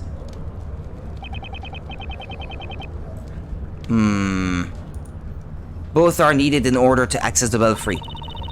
I saw you and Mr. Belduke use them. So I told Eve to meet me at the bell tower. Daddy says Bezella will come out if I ring the bell, but if I do it just a little... What if it's Eve Belduke? The other girl. I mean, if they were like two friends from their youth, Belduc and Cantabella, then maybe their daughters were friends because the fathers were friends too. I don't know. Daddy says Bazella will come out if I ring the bell. What if I do it just a I little? want to try it while the festival is going on. I hope Eve doesn't forget her mum's pendant. It would make sense, wouldn't it? Yeah, her mom had a pendant. It's pretty obvious by now, yeah. Yeah. It is actually, yeah. If Eve's mom had a pendant and the person having a pendant is Belduc's wife, well, like he said, then yeah, it's obvious. Where are they, though? I mean, did they die and burn with the city? What happened? It is just as I thought, Miss Darklaw. You are Mr. Belduc's daughter. That's why he said in his suicide note something about his daughter. And at the time I was wondering if maybe Espella was the daughter, but actually he meant Darklaw, okay. It was indeed someone we knew, but I just didn't have the right person at the time. Well done, Inquisitor. I was almost afraid you would fail to make that connection. Well then, this is too much for one day.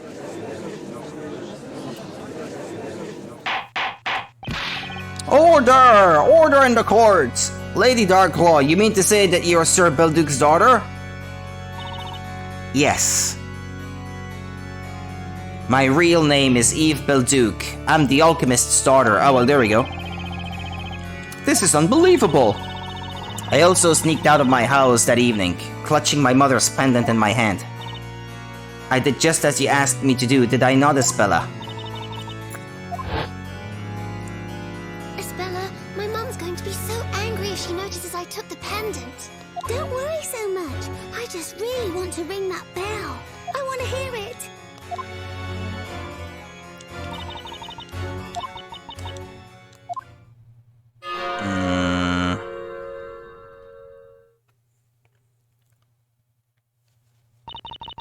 I rang the bell against my father's warning, and so Bazella possessed me. Because of me, the town and everyone in it. They're all gone. No, it's not your fault. Stop blaming yourself. Supposedly, the former inhabitants of this area also used to fall unconscious upon the sound of that bell. Perhaps they experienced a similar nightmare. It was I who brought the Bell of Ruin into this town.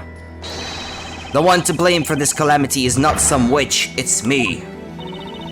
I brought destruction upon this town. I am Bazella. Espella, you're going to drive your dad crazy if you keep repeating that.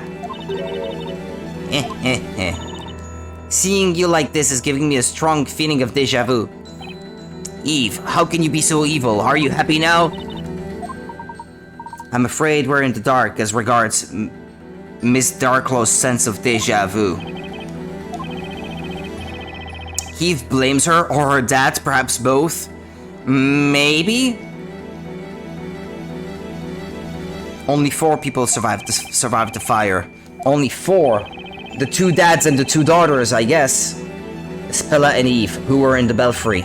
And the only 2 residents who did not participate in the festival, Newton and I. And where were you at the time, if you permit my asking?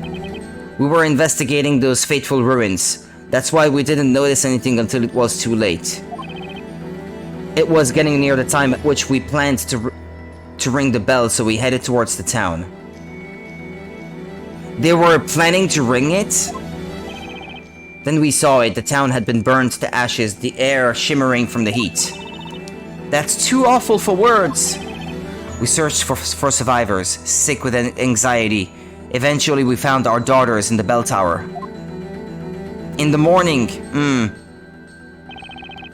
Espella was unresponsive, like a doll. Eve was crying at her side. Our relief at having found them vied with terror caused by the disaster.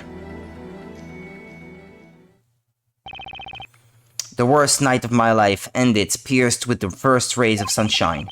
But then, it seemed Espella was already lost to us. We had lost her to Bazella.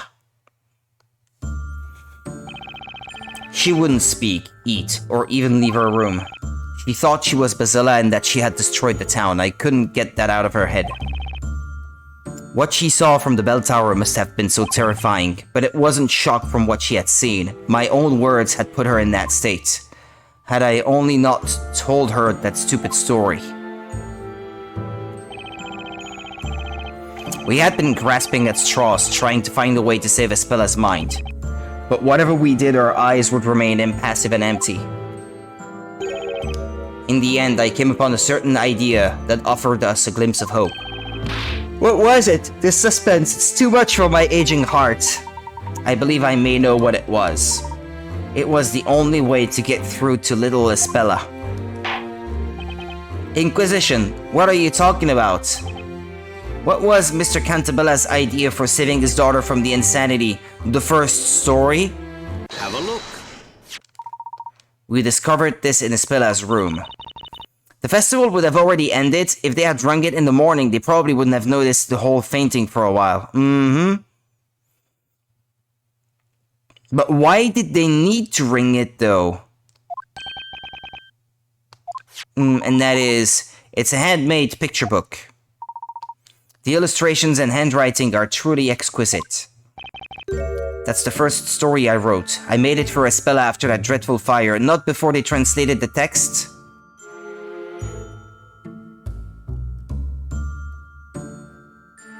I still don't get why they needed to, though. That's the first story I wrote. I made it for Espella after that dreadful fire. Oh, the storyteller's first story. It was but a simple children's story. The plot was very straightforward. They didn't need to, they just planned to do it. But why? Just as an experiment to see if it was true? Like, let's ring it, let's see if that's true. Oh yeah, they fall asleep. How funny. Just like that. The plot was very straightforward. The townsfolk joined forces to banish evil witches who served Bezella. Espella, do you understand now? You aren't Bezella. Bezella is somewhere out there, sending out other witches to do bad things to the people of our town. They didn't know it made them fall asleep. So they just wanted to ring it like that without no particular reason. Okay? Bezella is somewhere out there sending out other witches. I guess I did, but I didn't pick up on the detail why. Bezella is somewhere out there sending out other witches to do bad things to the people of our town. I thought they had the whole thing already well understood when they moved the bell to the town, actually. Since he told her to not ring it. So they must have known that what it did. He told her that story before she went to ring it. Why did he tell her that story then? Why would she need to not ring it if they didn't know yet what the bell did? That's what I don't get. And if they did, then why did they plan on ringing it anyway? That's what I can't wrap my head around. The chronology of the events doesn't seem to make sense to me. Bezella is somewhere out there sending out other witches to do bad things to the people of our town. Okay. Witches, magic, the town perishing in flames. They found the bell, thought it was beautiful and wanted to bring it out. They wanted it to be a symbol of hope and new beginnings. Yeah. And then why tell her that she could not ring it, otherwise Bezella would come? If that's all they did, and they had not understood what the bell did yet, I don't know. I talked to her as if magic and witches were real, avoiding any mention of that fire. If she rung the bell early, it would ruin the surprise. Witches, real. But doesn't that seem like a huge coincidence that they said something about Bezella being a fire witch, and they rang the bell, and the city caught fire? That's all too much for a coincidence, isn't it? I don't know. Are witches real? Espella spoke to me for the first time in so many days. I was beyond myself with joy and replied without thinking. Oh, yes, they are. They're hiding in the town, among the people. But it's just a fairy tale. I was desperate. I feared she would close herself off to me again. Now in hindsight, he never said she was a fire witch. I thought he did. at the top of the tower when he explained to her that that Bezella would come. I don't know. Now in hindsight, he said she would bring out a great calamity. Well, she kinda did anyway. I see what an utter fool I was. I made an irreversible mistake yet again. No, it's not. Everything your daddy writes comes true. The bad witches will get their comeuppance. I will write a story about it. And so I wrote another story for my daughter, a story about mischievous witches getting caught. Yeah, well, I don't know. I got my wires crossed at some point then, where all the memories of this game started becoming mismixed with one another, I guess. In one huge mess. I wrote another story for my daughter, a story about mischievous witches getting caught. This time I had the story acted out in front of Espella. You had it acted out? Back then I wasn't the only one tormenting myself over the mental state of my daughter. Newton was going through hell too. His own daughter had been badly scarred by the event. Isn't that right, Eve? She must have thought it to be sick too, because... yeah, I guess Darklaw would have found it completely sick too, that this whole story was made... just for her. I don't know. That must have driven her crazy. My father and I repaired a building that had survived the fire and continued to live in this town. Espella wasn't even able to leave her room. We couldn't leave her behind when she needed all the help she could get.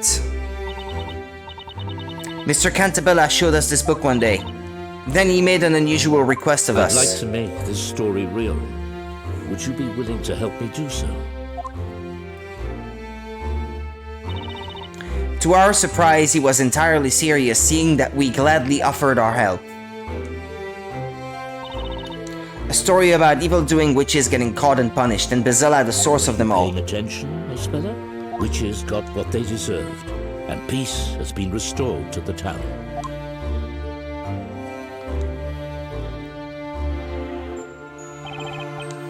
Espella smiled at the end, then she whispered to herself, It wasn't me. When I saw her smile, I felt as if something broke inside me. I couldn't afford to let her be sad again. Maybe if Bezella were to exist in this town, Espella would stop thinking she herself harbored the Great Witch. I continued writing stories about witches, even I would act them out for Espella.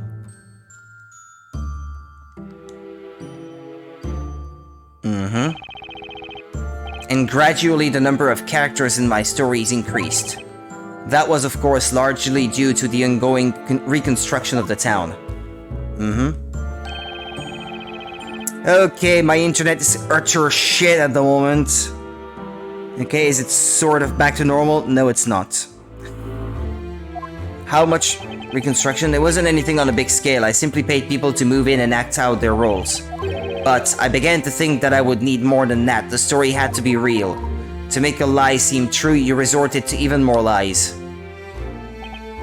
Yes, I was certain that was the only way. How did I do so? I remembered about Newton's research. He was working on a certain medicine.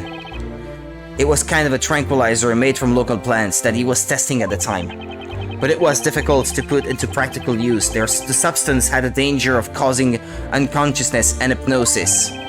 I can see how that could be abused to cause much harm, supposing it fell into the wrong hands. At the same time, it was just what I needed for my ambitious project. I contacted the government, and that was the beginning of what came to be known as Project Labyrinthia. A town with human test subjects, all in a state of long-term hypnosis. You devised that plan solely for the sake of your daughter. Yes, we acquired the land which had been laid to waste by the fire. The new town was slowly becoming populated. Gradually the rules of Labyrinthia were established. It was to be a town where magic and witches were a reality to the residents. All of this was possible thanks to the drug. The test subjects were exposed to it. Through the ink used to pen the story, right? That's right, it was the dangerous drug developed by Newton. About 10 years have passed since then. Even now, the town continues to change.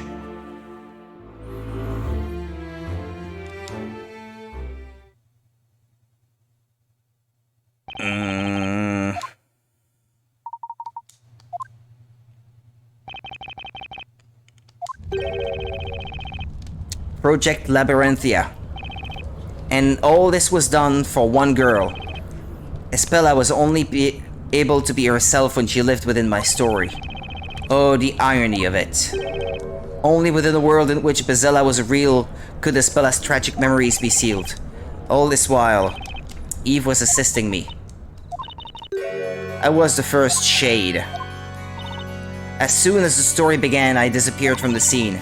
If Espella was to see some magic, then someone had to don this robe. That's the robe of invisibility! I gave Espella new memories so that she could live in this town with everyone else. I also sealed the memory of her friend Eve. What? My existence was too strongly connected to her memory of the fire. Afterwards, I returned as Dark Claw, a stranger to Espella. But even if you were doing this for Espella's sake, that's just going too far. I made that choice. I do not regret the past 10 years. Meanwhile, my father was supporting Labyrinthia from behind the scenes in his own way. Do you mean his contributions as an alchemist? My father's knowledge of medicine was indispensable for this town to function. The hallucinogenic ink was my father's work as well. I guess Newton couldn't handle it anymore. That part at least seems to make sense. Although, well, he kinda abandoned his daughter in the process, so that must have been horrible for Eve. Newton and Eve sacrificed more than anyone else for the sake of Espella in this town. Oh, you can say that again. I will be forever indebted to them. We wanted to save Espella just like you. Well, I guess she didn't hate them. If she did help. But then there's still something I don't understand. Why were you trying to destroy this fake world? In the end, you chose to betray Espella and Mr. Cantabella. Oh, but I've told you already, have I not? It was your revenge against Mr. Cantabella for choosing to end the story, correct? I wonder whether that was the true reason. She lost her dad in the process because of it all, so, Professor, would Miss Belduc really betray them merely because she did not want the story to end? I dare say there was another considerably more important reason. She had another reason? No need to frown in dismay, Mr. Wright. Please leave this to me. Well then, let's hear what the Inquisition has to say. What other reason led the witness to betray Mr. Cantabella?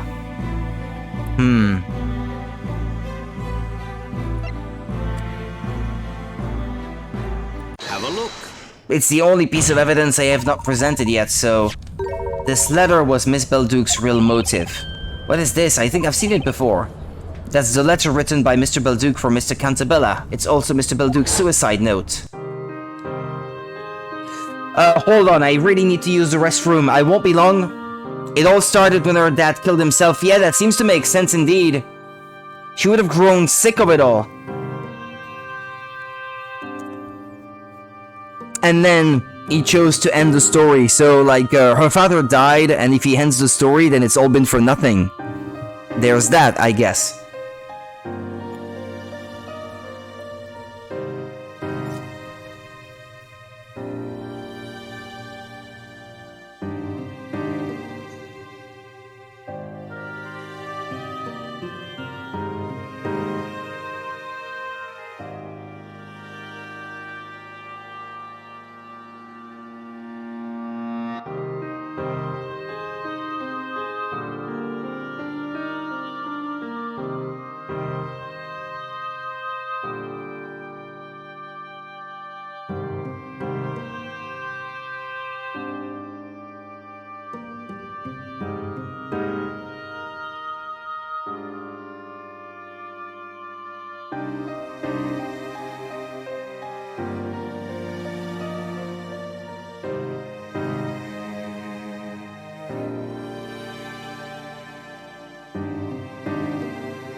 I'll get some more coffee as well.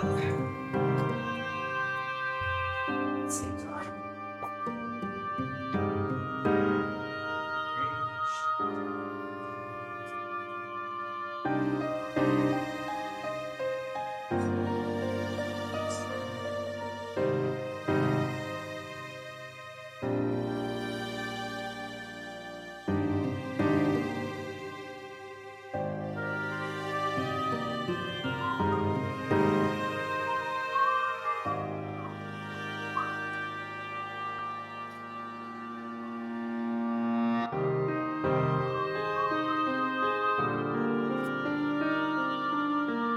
Okay.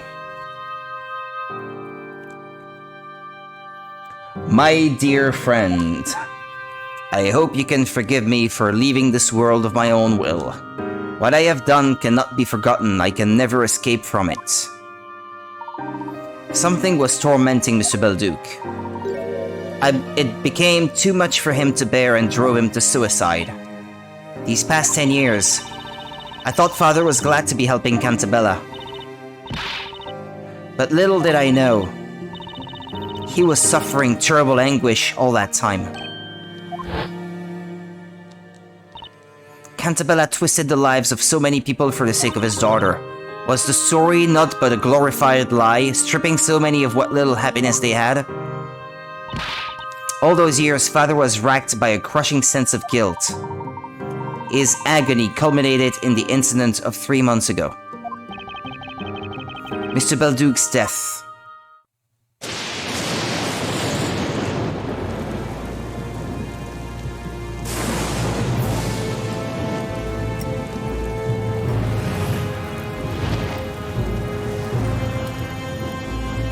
How did that happen, though? Like what? The tower was gone and then all of a sudden it was there again?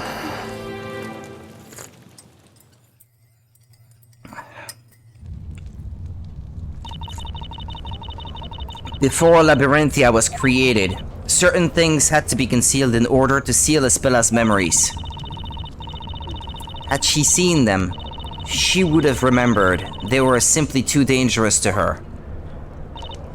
One of them was me. Espella's friend Eve had to be reborn as a shade and disappear into the forest. The next thing was the bell tower.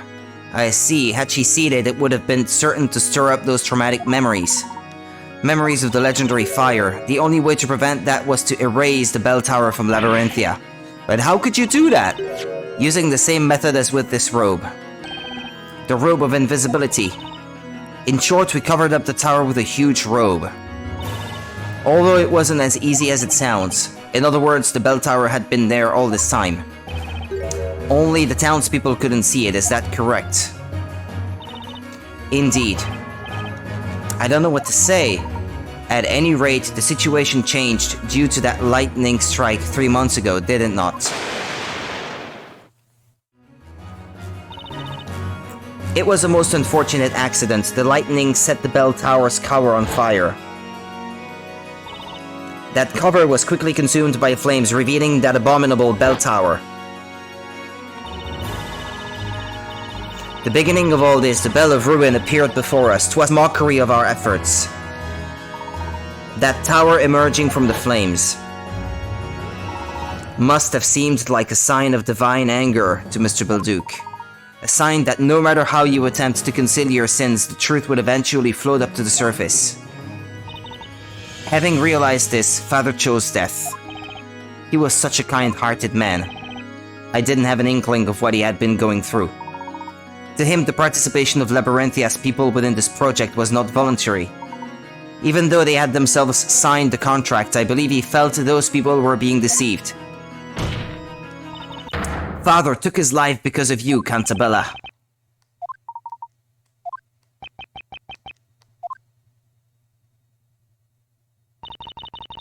Now you know why I did what I did. I lost my father 3 months ago. That day my revenge began. Your revenge? The first step of my plan was to rewrite the story. What did you say? As president of Labrellum Incorporated, you had to spend most of your time in London. Over the past few years, you were coming to Labyrinthia only for the parades. So naturally, I knew you would never notice if the story were slightly changed. That explains it. I couldn't help thinking there was something strange going on. Mr. Cantabella is Espella's father, after all. He wouldn't have made Espella a witch in his story. Espella was... a witch? When did that happen? He was completely oblivious. Ignorant, I should say. How could you have known, after all? Let me fill you in on the details. Espella has already been tried once within the witch's court. Impossible. Why? How could you? You knew the risk that would carry.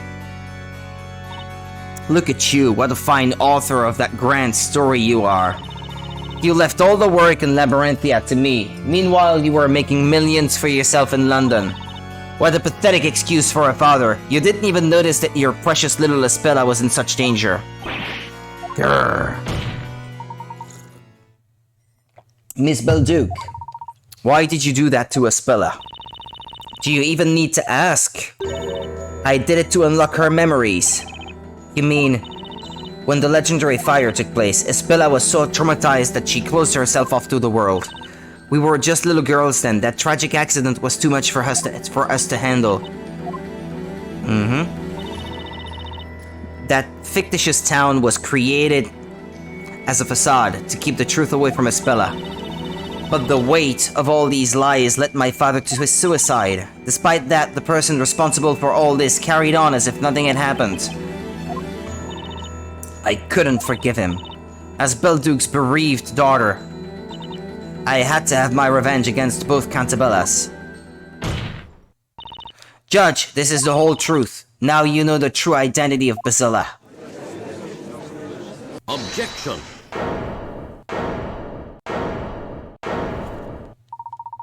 You say this is the whole truth, but is that really the case? Professor, what are you going on about now? We have been provided with a clear picture of what happened to Espella so long ago. Nevertheless, we haven't yet heard your testimony. Don't be ridiculous. This will be the last testimony in this trial. Tell us about the night of the legendary fire.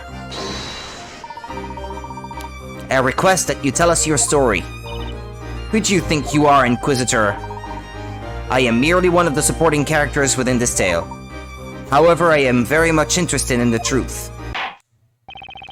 This has been a very long trial, of which this shall be the last interrogation. The court demands that the single other witness of the legendary fire provide us with her testimony. Very well. There is only one truth, nothing can change that. Maybe she is misremembering some things too. Espella wanted to ring the bell no matter what, so we went up to the belfry. The festival celebrations had already started. The mechanism for ringing the bell was at a height even we could reach. The next thing I remember is coming to and running to Espella's side. I was shaking her until she finally opened her eyes. The next moment we saw that nightmarish view. All strength abandoned us and we didn't know what to do. That was when we were found by my father and Mr. Cantabella. The bell could only be rung with a special mechanism? That's right, it was made in such a way that even a child could use it. It was probably constructed by my father. I suppose he wanted to make it possible for anyone to ring that bell. In light of the events that followed, that was clearly a very foolish decision. A mechanism for ringing the bell? I noticed something like that on the pillar when we went to the belfry earlier. I'd better make a note of it in the court record. Top floor device. Oh dear, fate can certainly be cruel. I have to agree. If only we had not discovered those ruins and brought that bell to our town. Or if only we could have deciphered those ancient writings a little earlier. Moreover, if only the groundwater in this area didn't cause that strange condition. Unfortunately, Mr. Cantabella, the tragedy occurred. All that remains for us to do is to seek out the truth. Not for the sake of vengeance, but for the sake of the future. Mr. Wright. Yes?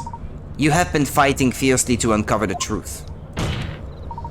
This is the final interrogation. I trust you know what to do. Leave it to me. To be honest, I have no idea what lies ahead. But whatever it is, there's no question we need to get to the bottom of it. There's got to be light at the end of this tunnel.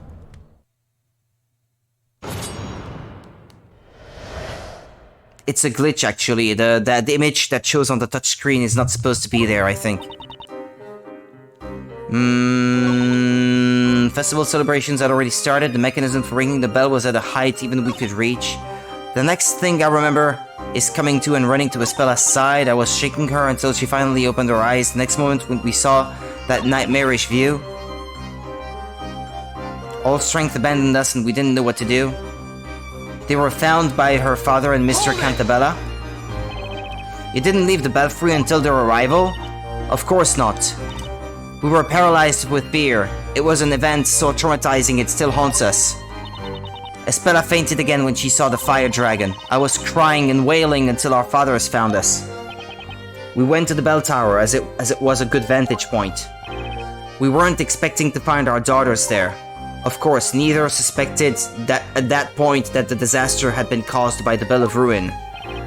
Eve was in tears, sobbing violently. As for Espella, she was in a daze, her face frozen in an expression of disbelief. She didn't know what was happening around her. I cannot say this with certainty, as my memories are a little vague, but I think I was trying to protect her. Ah, there's a reaction.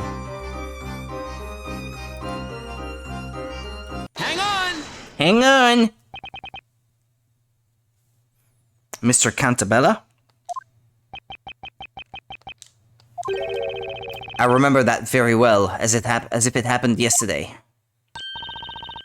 Cantabella, would you mind telling us what you saw?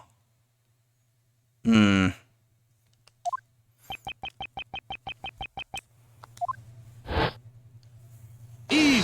Espella! Are you alright? Eve, what on earth happened here? It was Bazella! Bazella the witch! But Bazella? What are you talking about? Bazella comes out whenever someone rings the bell, right? What have you done? You didn't... Oh, please, Mr. Cantabella, don't be angry at Isabella.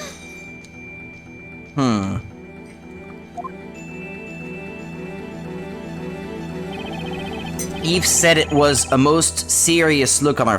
Said it with a most serious look on her face. Please, Mr. Cantabella, don't be angry at her.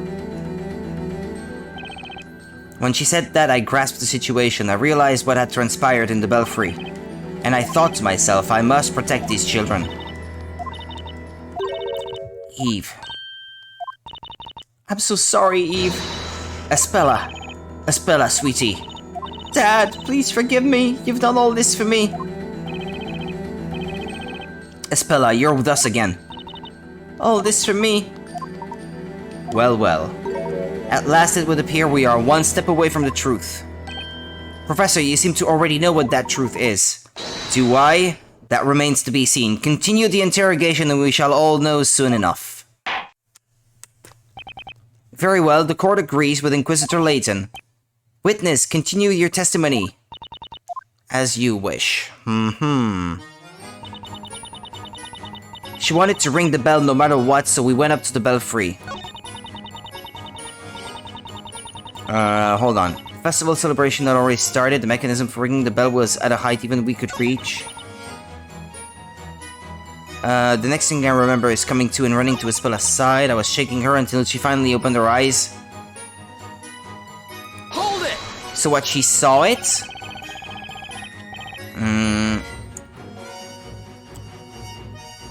So it was you who woke Espella up, witness.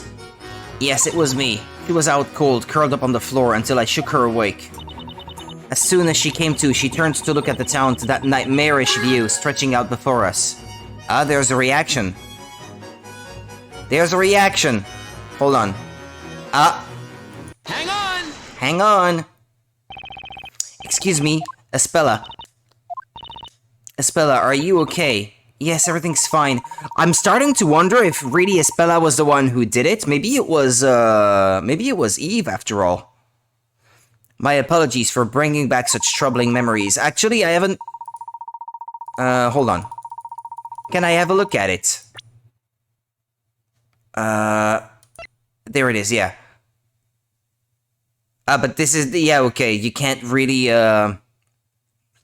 get more information on it, I suppose. A device for ringing the bell of ruin. Even the child can use it, well, or so they say. Okay, I guess, there's no arguing that point. Nevertheless, you must endeavor to face them and overcome the power they hold over you. Yes, I remember it now. The fire dragon. I summoned it because I'm Bazella. No, Espella, it was just an illusion. No, you're wrong, Dad. It wasn't an illusion, it was a fact. If I hadn't rung the bell, none of this would have happened. Bazella is the bringer of disaster, and that's what I've done to our town. Ah, the accused run away. Quick, after her. She's run into the bell tower. Darn it, she's locked herself in. It's no use. We'll have to break down the door to get in. That girl. She's gone and zibble jump mailed herself. Stay away from me.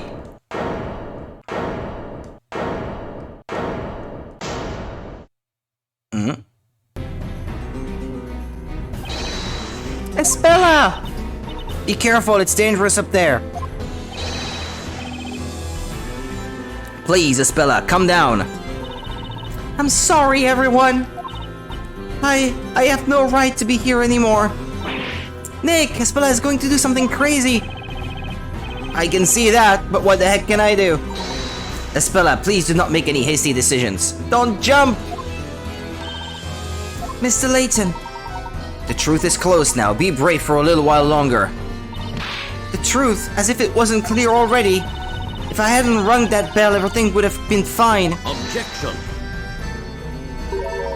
You may be mistaken. You still don't know the whole story. Huh? Isn't that so, Mr. Wright? I had the same feeling when I was listening to Eve's testimony. I felt something was not right. Really? I thought that was pretty much it. The pieces of the puzzle that don't yet fit are themselves the hints to the solution. No way! You mean Espella didn't ring the bell? What nonsense, of course she did! As it stands, it's hard to say for sure that she didn't ring the bell. However, we've got evidence that will clear any doubts. Show us this so-called evidence you claim to have, then. The mechanism itself?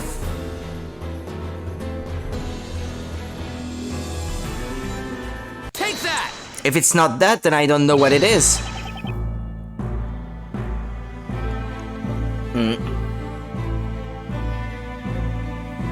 But I don't see what proof there is that she didn't do it. Espella, can you hear me? Yes. Where you are standing now is the same spot from where you saw this fire dragon. Yes, that's right. This fretwork here is the same as what I saw that day. When I look at it now, it seems so small, even adorable. Defense, what does this have to do with anything? As you will no doubt recall, Mr. Cantabella told us that people who drink the groundwater here suffer from a condition. A condition where they fall unconscious the moment they hear the sound of pure silver.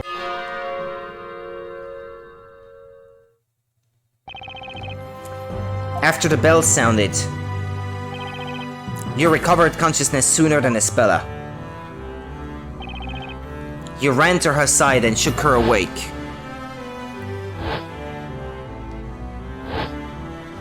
Oh, Eve lied? As soon as she opened her eyes, she saw the fire dragon. In other words, if it was Espella who rang the bell, that would mean the device for ringing the bell must be very close to the fretwork of the dragon. Espella, can you please check that room for me? Can you please check that for me? See if the contraption is located near the dragon fretwork. Okay, give me a minute. Mr. Wright! Spella, did you find it? I don't know if it's the right thing, but there's something on the other side of the belfry, a contraption with a handle. What? On the other side? That's right.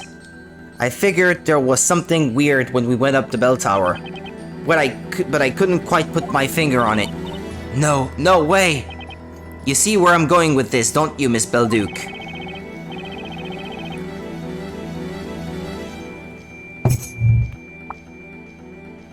Excuse me. If it was Espella who rang the bell, there's no way she could have seen the fire dragon when she woke up. No, this can't be right. An excellent deduction, Mr. Wright. Miss Darklaw, it seems that everything is now clear as day. What? What do you mean? Why, of course. I mean the answer to the question of who rang the bell. It was her, it had to be. What do you say, Mr. Wright? It looks like we've arrived at the same conclusion. We now know that only one person could have done it. Wait, what good will saying it out loud do? Is there a problem, Mr. Cantabella? It wasn't your daughter who rang that bell. Should that not lift some burden off your shoulders? Are you not curious to know the name of the true culprit who has pinned the blame on your daughter all this while? How about you stop taunting us? Just say the name already! Who is this true culprit? Let's do it, Professor. Are you ready? Well, there's only one person it can be. It's time to set things straight. The person who rang the bell is... Have a look. Have a look. It's you, Eve Belduke. Yay!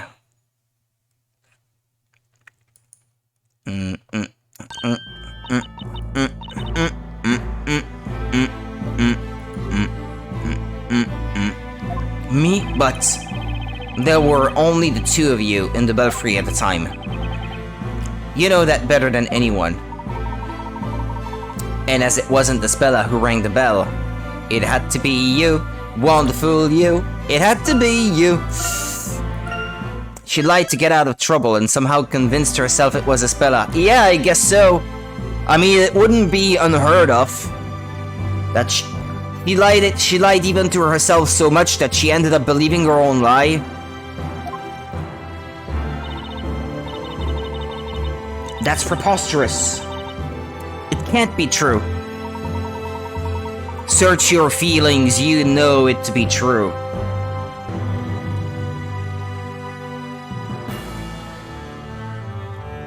Excuse me. It was an extremely traumatizing event for both you and Espella. Your friend's memories were altered from the shock without her even realizing it. She believed she was a witch who rang the bell and summoned the dragon which incinerated the town. However, Miss Belduke, Espella wasn't the only one whose memories were warped by the horrors you two witnessed. You were affected as well. No.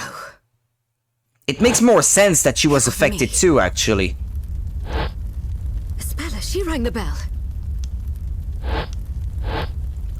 It was her, not me. But why?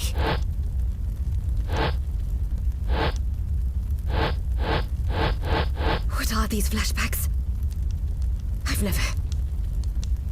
I've never had these before.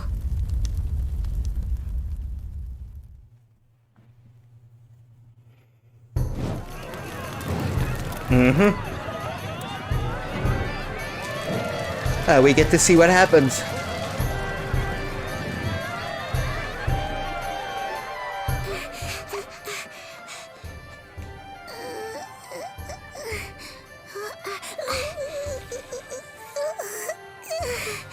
She was not strong enough. I don't want to do this now. We'll be taken over by Bizella. Bizella is just a fairy tale. And you're the one who said you wanted to come and ring the bell. I did, but I changed my mind. Hey? But that's also That's what kids will typically do, I guess. Change their mind like that. Change my mind.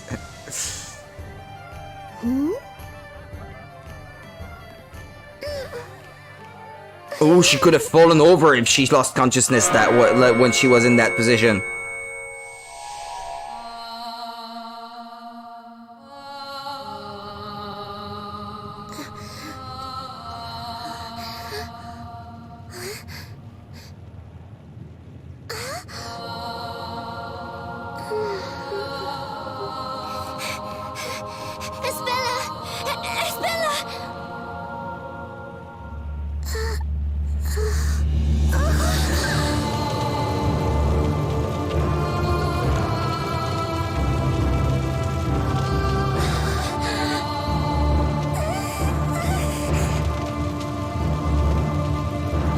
That would have been pretty traumatic indeed.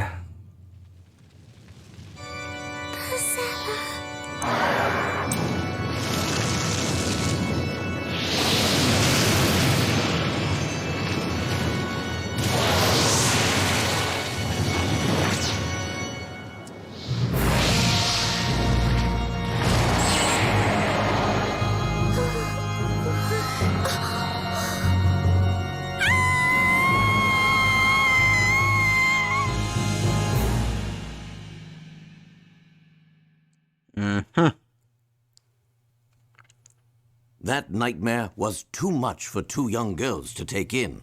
Your young minds needed to protect themselves. That's why you subconsciously repressed those memories.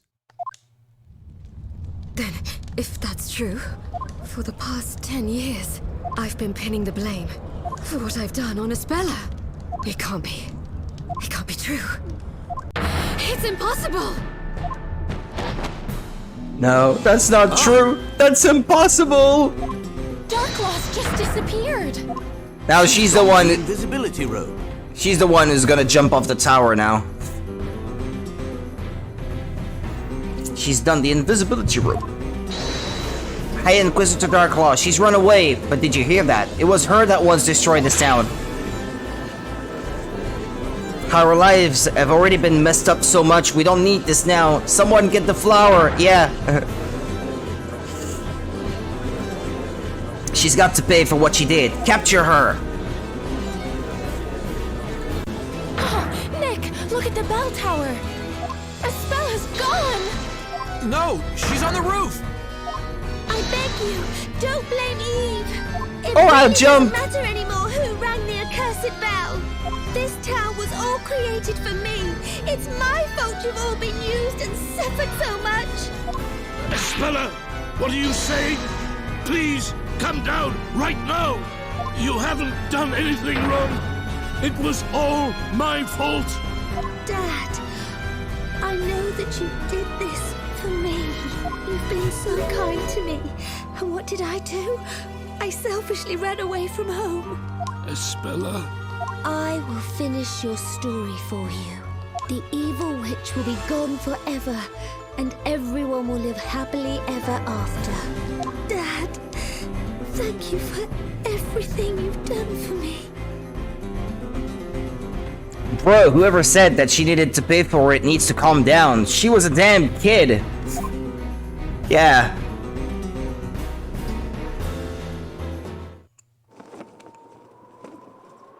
Wait! Don't do it, Espella!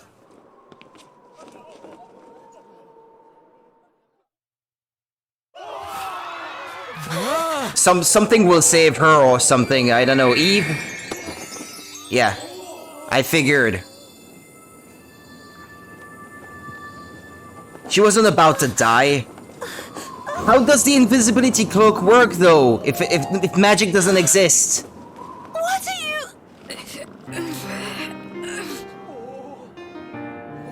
Isn't that... Yeah, no one knew what would happen either. But why, Eve? Why would you? I finally remembered everything I've done. You're not the only one who remembered. You still have the pendant. Yes, of course. That's because... somehow I always knew it was important to me. Isabella. You kept pendant as well, didn't you, Eve? For some reason, I just couldn't let it go. Espella! Miss Darklaw! Quick! They'll fall if we don't do something! Let's go. We have to save them. No, you won't make it there in time. Why? The wooden handrail Eve's holding onto is rotted through. We need some sort of magic to save them. No way! Yeah, and you guys are You say? wasting time discussing how you're gonna do it. Professor? If a bit of magic is all that's needed to save these two young ladies, then perhaps that is something I can arrange. What? You can? It's a puzzle. Oh! Hurry up, Layton. You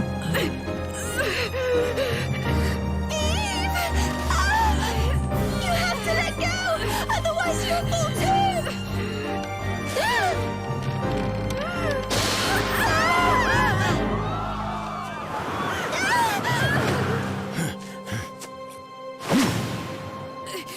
Luke? Wait, I don't know. Luke isn't there, so... A giant piece of cloth and all the town stretch it out? What's going on here? Anyone? I mean, if Luke isn't there, then what is he doing? Maybe he planned something? Like the professor was planning on this happening? What's going on? Professor, you're a sorcerer! No, Miss Faye, we have already established that magic doesn't exist, even in this town. Luke? But then, how did you just do that? What you have just seen was the last and greatest illusion within Labyrinthia. An illusion? Or did he go to get the shades to do something?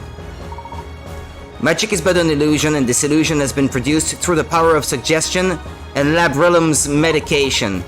Everyone in Labyrinthia has been under this particular magic spell. Now then, shall we break the spell? But wait a second. Before they reveal how, there has to be a way for the capes to function.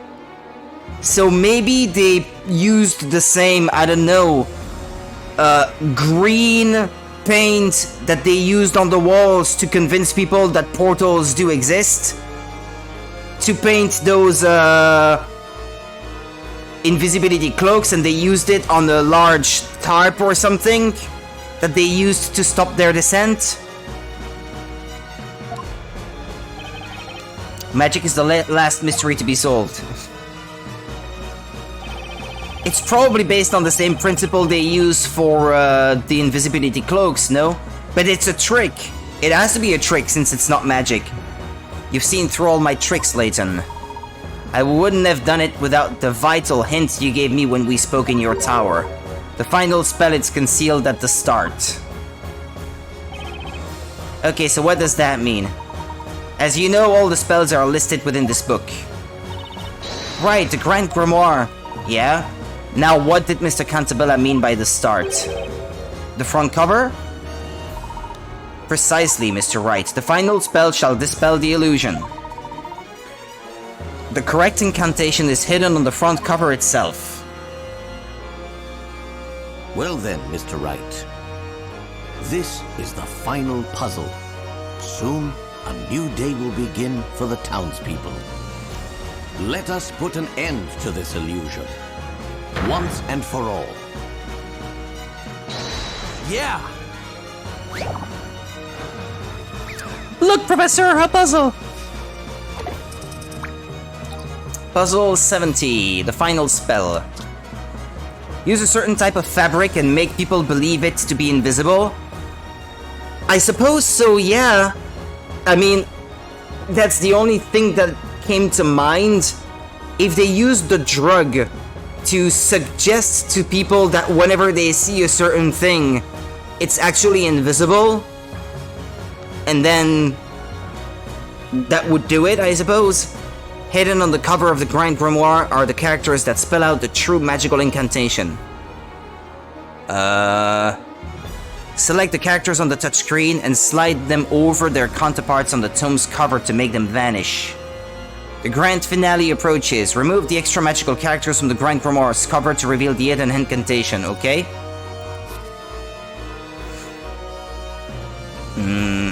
The mind is a strange thing after all. Yeah, I suppose you could say that.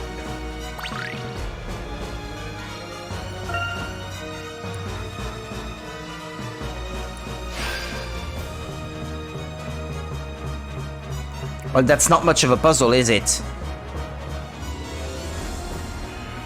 If it's just finding the right things... oops.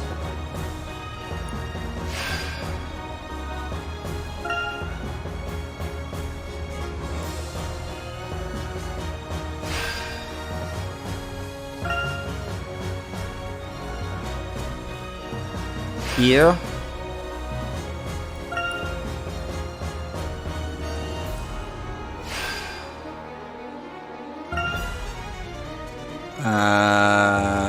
Down here.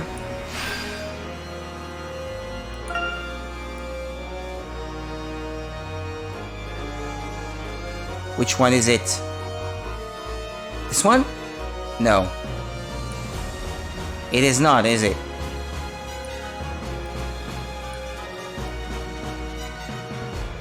This one here?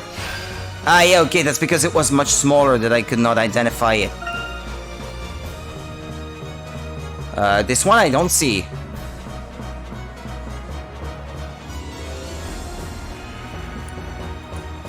Maybe this one doesn't go on the cover.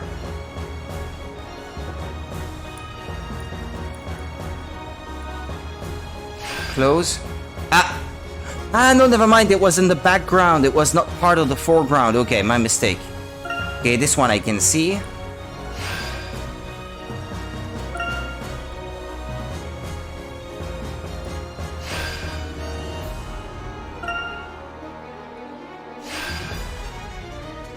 That's it? Let us think about it together.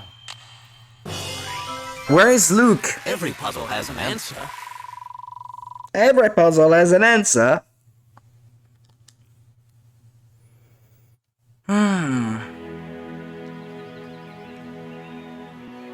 The sun is rising, and when it does, This is a light will strange reveal the truth quote-unquote behind puzzle. Labyrinthia's mysteries. Now, Professor? Yes. Shall we, Mr. Wright?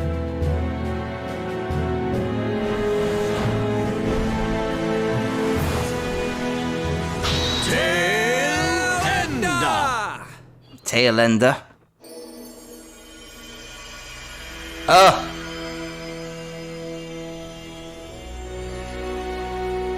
What, it's all the contraptions that were used to create the illusion? They were invisible to its people?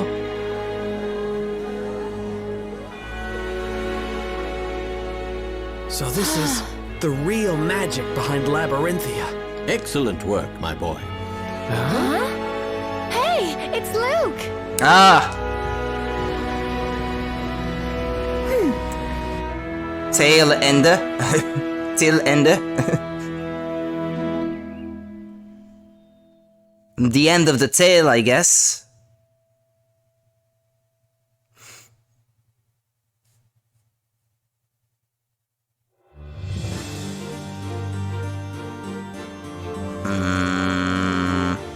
A butchered... Hang on a second.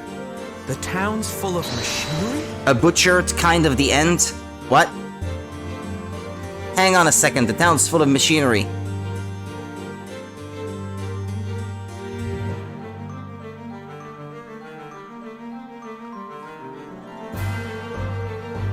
Wait, what? Hang on a second, the town's full of machinery. So much for magic. It was all done with these machines. That's right. With magic, witches can fly, buildings can disappear. Those are no easy feats to stage. To make all those incredible things real, we needed a great deal of machinery. Couldn't he have just, I don't know, made the magic a bit simpler? A witch would say the incantation, and shades would stop time with their silver bells. And they'd go wild with these machines, making all sorts of crazy stuff happen. That's so cool. I'd love to try it. A man committed suicide. I don't know if you should call it cool. I took a quick crash course before operating the machines. Not bad, hey? Yes, Luke. What would we do without you? So when's my turn? I want to pick something up off the ground and make it fly through the air. I wish you'd stop looking at me when you say that, Maya. I like the idea. In any case, I think we should head back to the courthouse. Well, in any case, I think we should head back to the courthouse. Right you are, Professor. The judge might have fallen asleep waiting for us.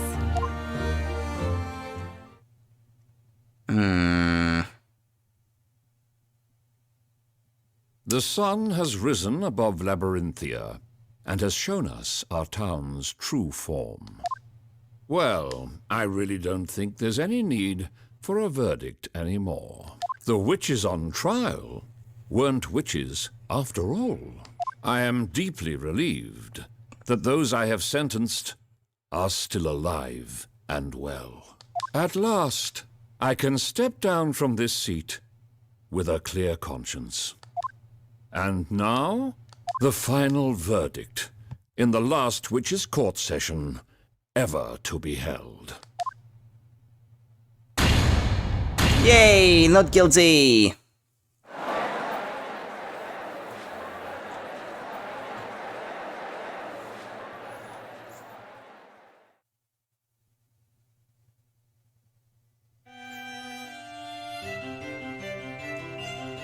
Bam, bam, bam, bam, bam, bam, bam. I'm very grateful for all the help, Professor. The feeling is mutual, Mr. Wright. A gentleman always fights for the truth. I could not have done otherwise. I'd like to congratulate the two of you. You both did splendidly in the court. Oh, it's the judge. You've brought to light the truth about this town. Although I still find it astonishing that we could not see all of this. I cannot even begin to imagine how it was achieved. You were all given a very simple instruction when you were hypnotized. You cannot see pure black, and somehow, no one walked into the machinery. Yes, somehow.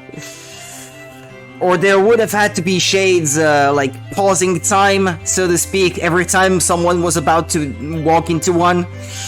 I don't know. Yeah, and nobody ever wondered why there were no birds in this town, like coming to rest on the cranes and stuff? No. Okay. You cannot see pure black. That was sufficient. Ah, now I see. These strange contraptions are made from some sort of black metal. Black it was then, okay. Wait just a second. There are plenty of black objects all over Labyrinthia, aren't there? Yeah, that's right. My hair's charcoal black too. Ah, but it's not pure black. What?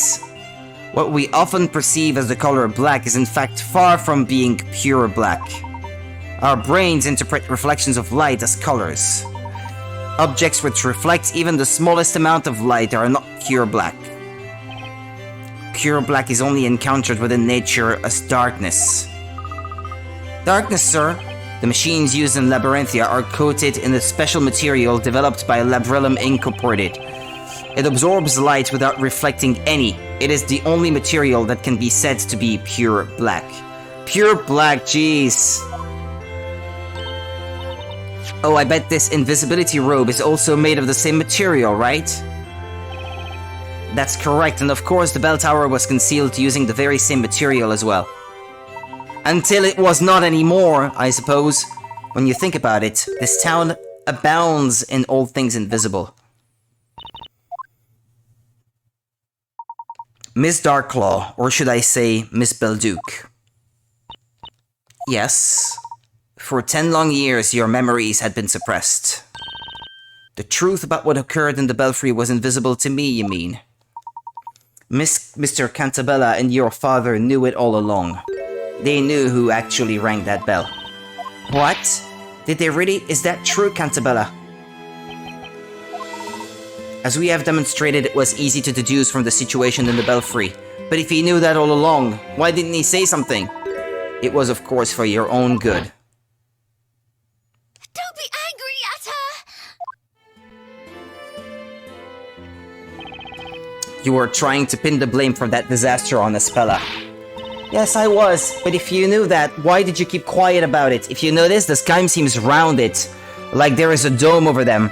I don't know if it's a dome, like a solid, like whether it is glass, a glass dome, or if it's just a structure with nothing obstructing it, because that would be very difficult to make it rain, and there has been rain in the game before. So I guess the sky cannot be entirely covered, right?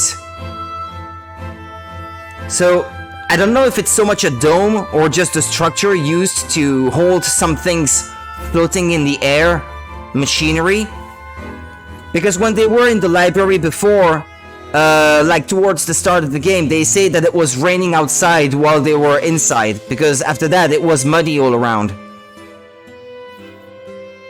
If you knew that, why did you keep quiet about it? If you had only scolded me back then for lying, maybe Espella wouldn't have suffered such trauma. It was your eyes, Eve. What? Your eyes weren't those of a liar. You believed in what you said. You truly thought it was Espella. What you saw was too much for you to bear. Your mind blocked out the real memory of what happened in order to maintain your own sanity. Had I called you a liar then, you would probably have suffered a mental breakdown. Ah, Mr. Cantabella and your father created this town. You were mistaken in thinking it was purely for Espella's sake. It was also for you, Miss Belduc. Arr! Remember what your father wrote in his suicide note. I have only two concerns. The first is my daughter. It pains me to be leaving her alone in this world, although she probably doesn't think of me as her father. I had an argument with my father once. He was always thinking only about the town and paid no attention to me. So you moved out and broke off contact with him. But you were wrong about your father. Not a single day passed without him thinking about you. He helped to make the story I was weaving a reality for your sake. I've been so ignorant. I was so convinced father was driven to suicide by you. Your father couldn't bear the sense of guilt he had accumulated over the past 10 years. Even though he killed himself in the end, I believe you were always the most important person to him.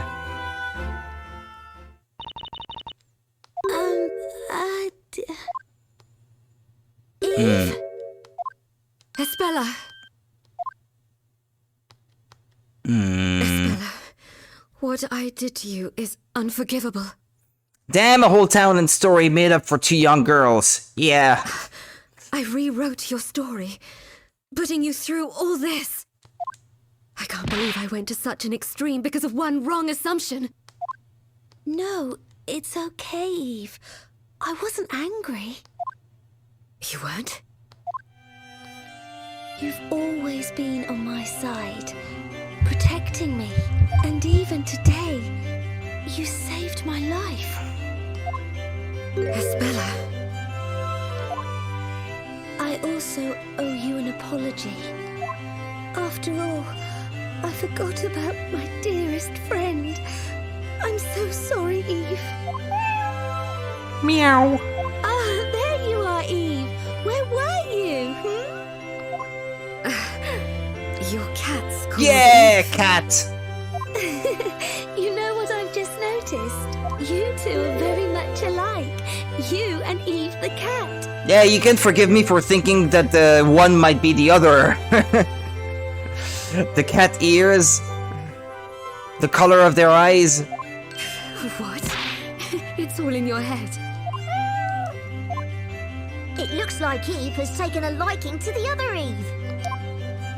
You've got that right, and the similarity is really striking. Oh dear.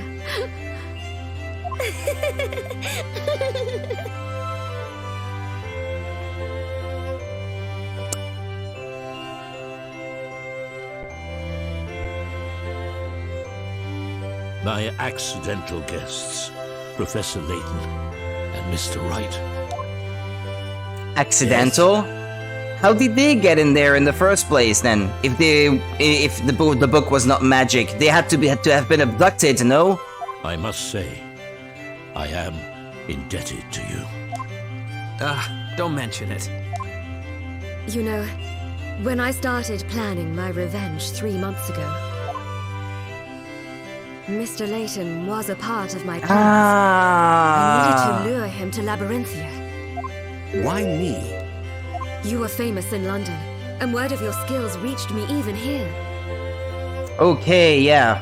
Because I was wondering... Wait a minute, that question has not been addressed yet, but then the game just promptly answers the question I was asking myself, so that's good. You specialize in mysteries. So I thought that if you came to this town, you'd feel compelled to solve ours. Well, I am honored. That's cool. And what about me? Well, about you. How should I put it? That was an accident. Your arrival here was purely accidental. You mean it wasn't planned? As you know, Espella escaped and got involved in that incident on the freighter. As a consequence, I had no choice but to bring you here. I see. I shouldn't have asked.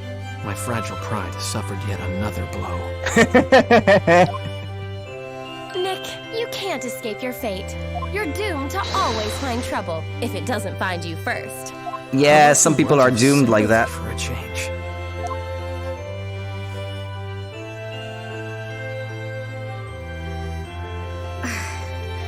I am terribly sorry. The only thing on my mind the last 3 months was revenge. Whatever your intentions were, the last witch trial has ended in the best possible way for this town. You were correct in your judgment. You always are. You're too kind to me. I thank you from the bottom of my heart, Eve, for opening my eyes. Opening my Sorry eyes. to break up this little happy ending, but I sort of got an important question. Why were you going to end the story? Only Newton knew the real reason. I am suffering from an incurable illness. What? Dad, you're ill. Is it serious? It is a rare disease with no known cure. Why didn't you tell me? Had I known... I wanted this to be my secret. I suppose that was a bad decision on my part. I thought I'd finish the story before I died and lay the foundations for a new world. Honestly, I was desperate. I didn't much care about Labyrinthia anymore. Dad, why did it have to happen to you? Especially now that we're finally back together. Cheer up, Espella. How can I? Labrellum's new drug development center contacted me a short while ago. They have succeeded in creating a new medicine, thanks to Belduke's research. It's a top-secret wonder drug for my illness. A wonder drug? But so then it's not incurable then. Excuse me, what was that? He likely sees her as a second daughter. Newton likely also saw Espella as a second daughter. Yeah, it's true. Newton had been working on finding a cure for my illness until the very end. It would seem that the cure was his final gift to me. My father. Newton was the truest friend I ever had. I'm going to undergo surgery. Do not fear. I shall return. Okay, but his death was real, though. It was very real. Stop making that sad face, Espella. Dad, will everything be back to how it once was? Of course it will. And Eve, will you still be my friend? Newton looked into it for his friend.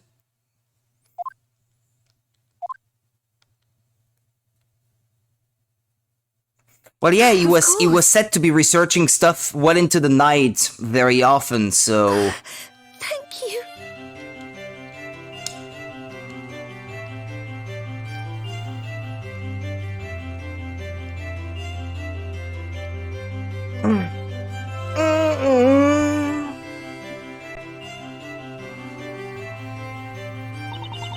I'm going to drop by Mrs. Eclair's bakery.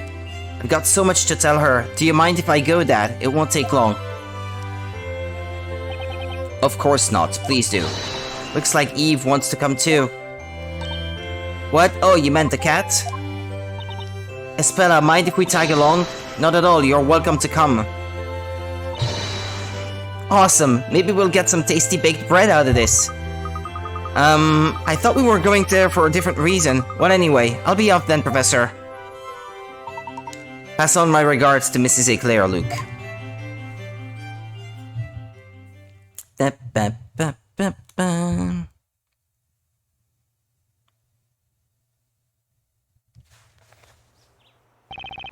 So, what's going to happen to the town?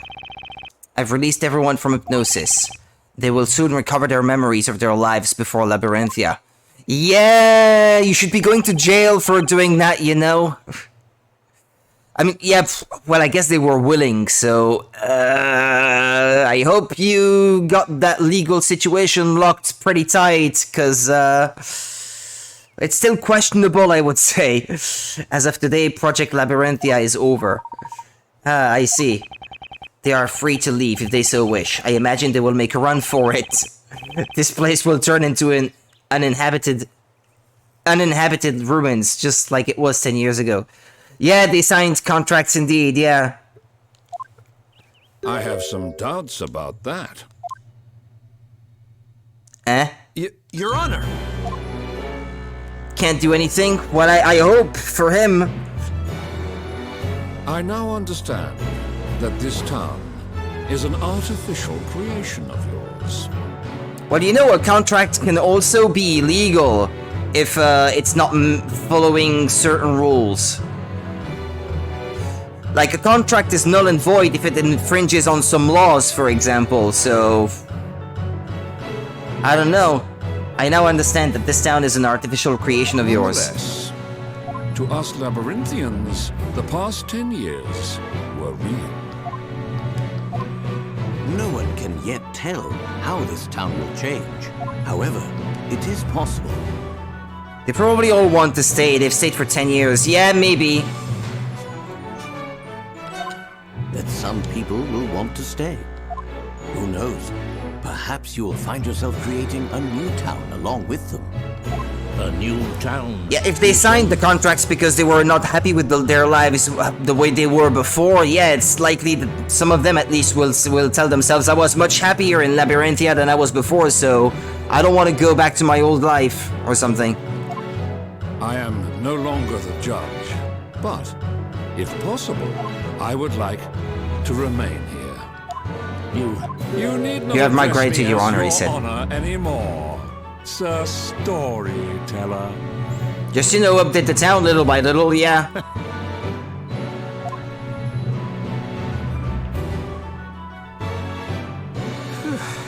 And so, the last witch trial has drawn to a close.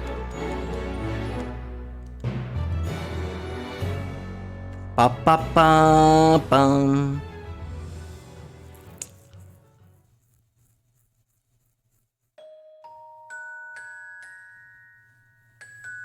What did Mr. Wright, Mr. Layton, and my father talk about? Thank you. That I do not know. There are some puzzles I want to go back to solve though. Dad made a promise to me. And maybe find a couple of hint points that I think I missed. And he is cured of his illness. He will return to write a new story with everyone's help.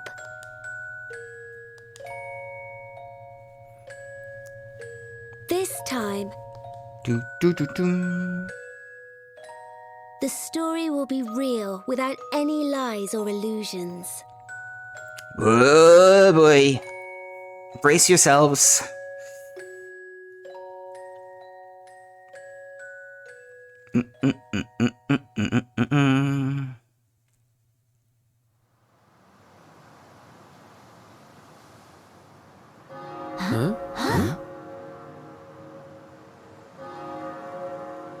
They're leaving? Imagine the amount of money it must have cost to create a town like this, though. Did you see that big bridge?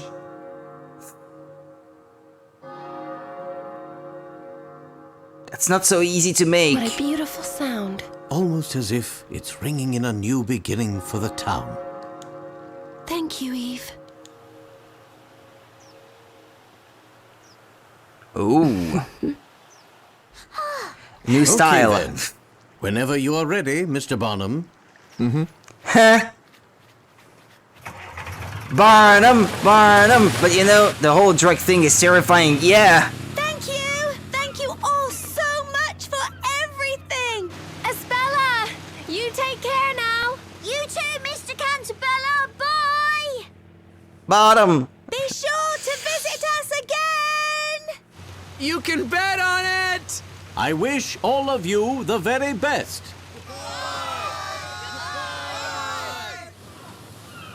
Mr. Wright, I knew I could count on you to stand your ground and fight me to the very end. Me too.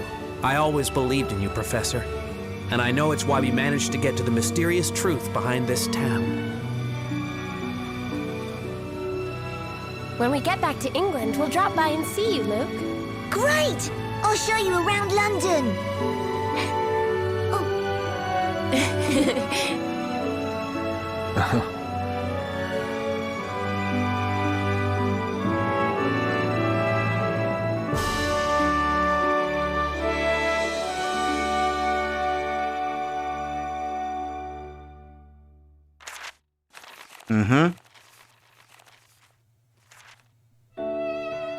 Okay, it's the credits. Okay, I was wondering.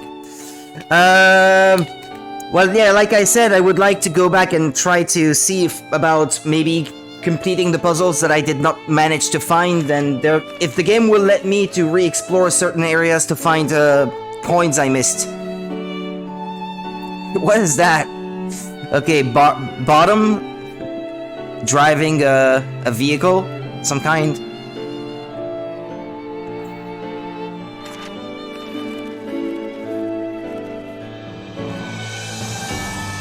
Yeah, that was an interesting story indeed. Kinda hard to understand for most of it. Until the very end. You think you ship them? It's official.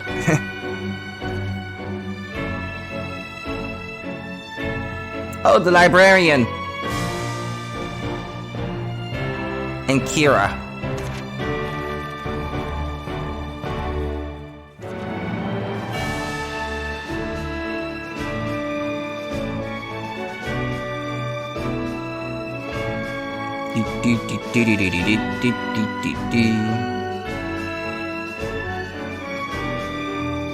So it's mostly level 5 people then who made the game, not so much Capcom staff. I know, composer Yasumasa Kitagawa, Capcom. Okay.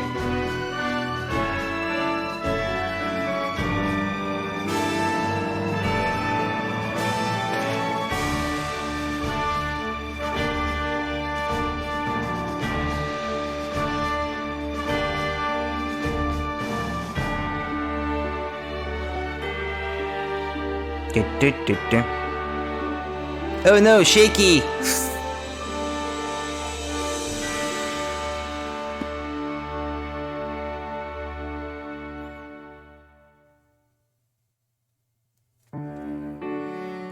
Okay.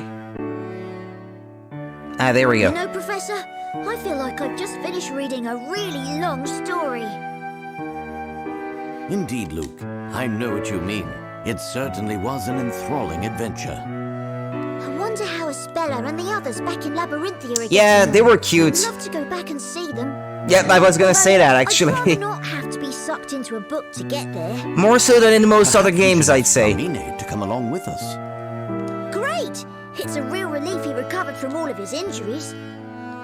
But he was a bit put out when he found out you'd already solved all the town's secrets, Professor. Well, we mustn't forget that we didn't solve them all by ourselves. We couldn't have done it without the help of our friends across the Atlantic. Across the I wonder Atlantic. what they're doing right now. Battling away in a courtroom somewhere? I'd wager they may well be, Luke. At any rate, we In must in make our own Japanifornia. preparations. Across the Atlantic. A brand new case that requires our attention. And that means a brand new set of puzzles to be solved, my boy.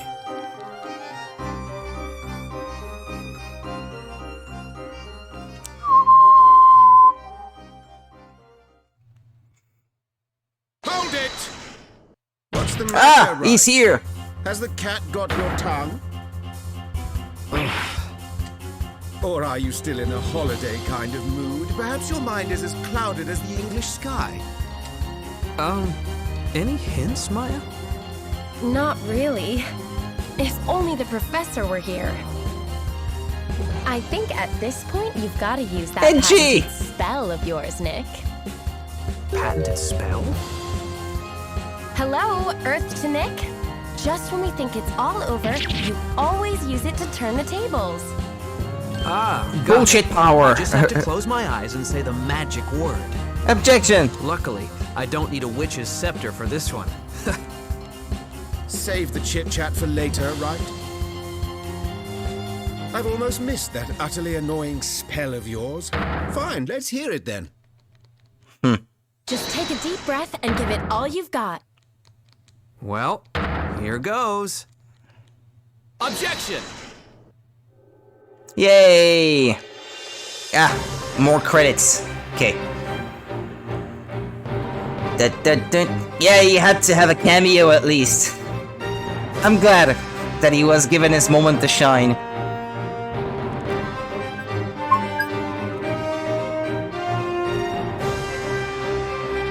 I was about to write that perhaps it was suggesting that there might be a second one. Yeah, it's been so long. Would they still make one now? I wonder. Technically, there hasn't been a new, completely brand new Phoenix Wright game in 6-7 years. We're getting a new Layton game next year, or at the end of this year. When is it coming out, the new one, actually? Yeah, that never became a thing, I suppose. Would it still happen now? I don't know.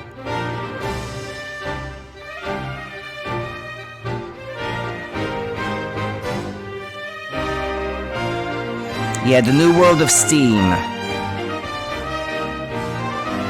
Well, it was announced back in February.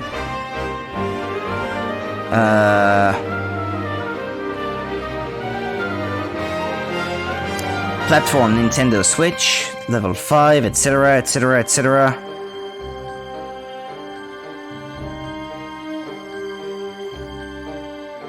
I guess that's not been announced, right? When it comes out. Yeah, release date to be determined, okay. So we don't know yet. Probably next year, I guess.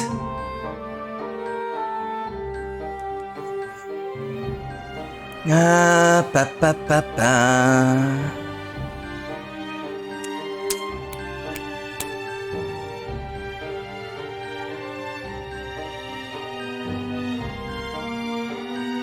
Oh, that's Tatsunoko production. Huh. What, they made the animated sequences?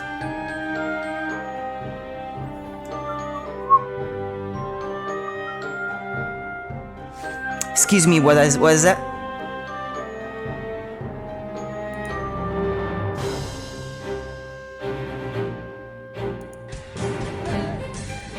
Wait a second, wait. What am I looking at?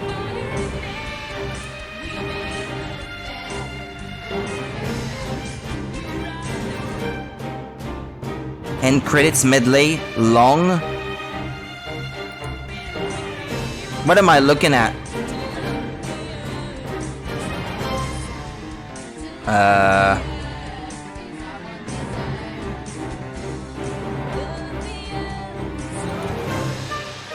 What's that? Hold on. Look at the audience and you'll see shaky. It's quite tiny though. Yeah. Yeah, and it's quite blurry too. Yeah, I guess I see him. Poor guy though.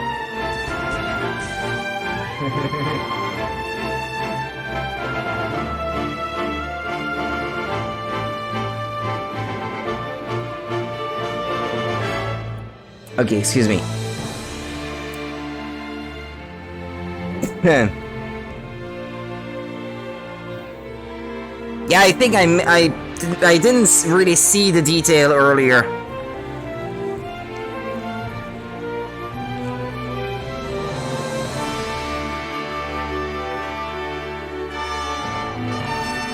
Online promotion, etc, etc, etc. Oh, look at them both.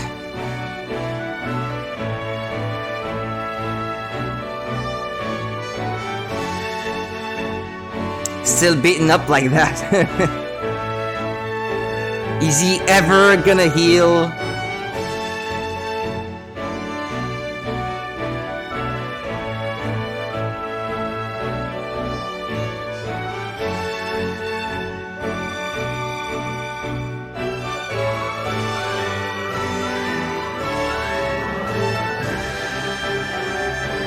So cute. Two friends.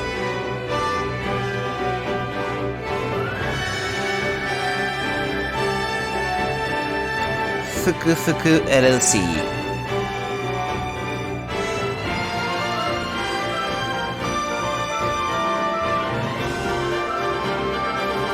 Bum bum bum bum bum bum bum bum.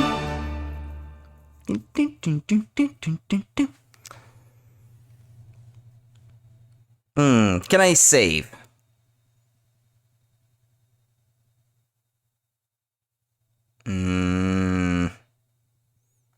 What is it? More post-credit stuff? Ah, okay. It's Finn. Indeed. And, what? You can tell Eve is just a bit older than Espella, or she just grew faster. Well, they don't have to be the same age, I guess. Okay, I had to touch the touchscreen, okay. Okay, the mystery of Espella is solved. The Great Witch Bazilla. They no longer need Bazilla, nor the witches or witchcraft that were essential for her existence.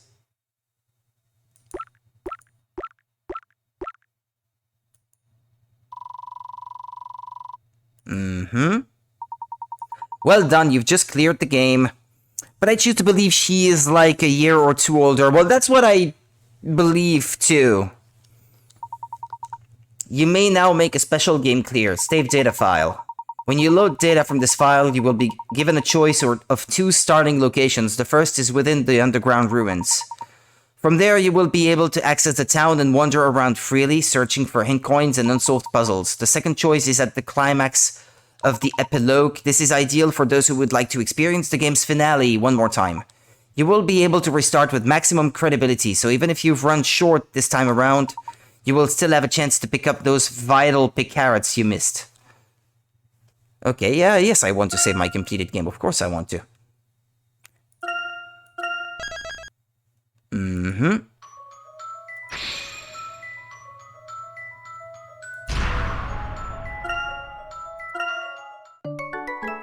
Okay, will it let me choose where? Okay.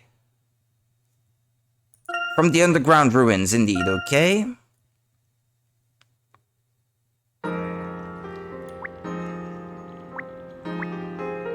Yeah, because I believe, yeah, there were coins here that I did not find last time. 1 or 2, I think.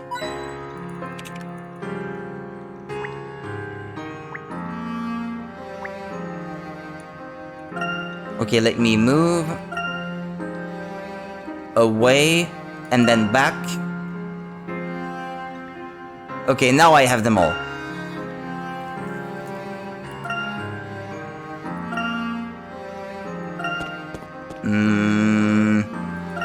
Okay, move.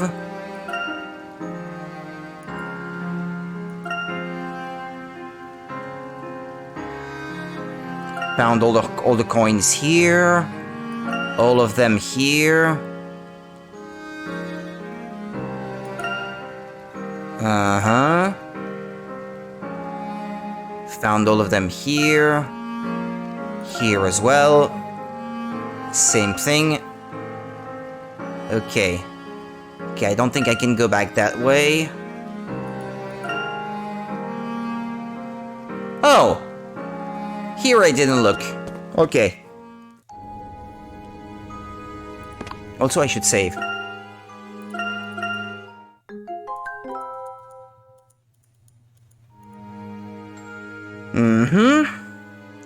Let's see. Well, that may be the last 3, actually, because that would be a nice round number. That means I would have found 200.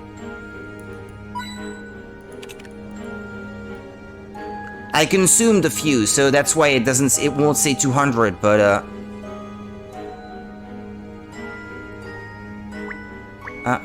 here.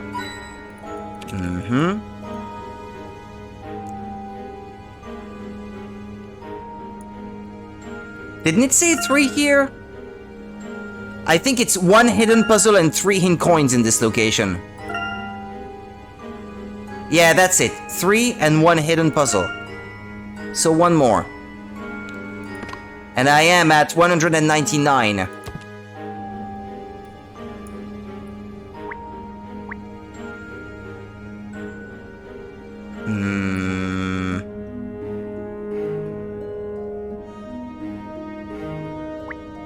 There. No, it's okay. It's okay. No worries.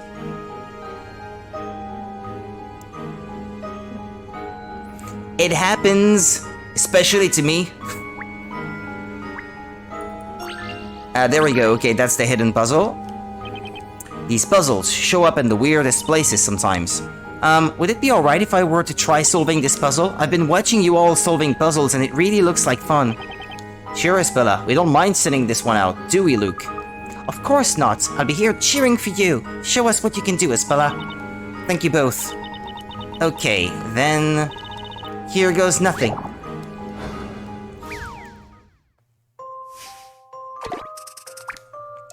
Puzzle 56. Marionettes times 2.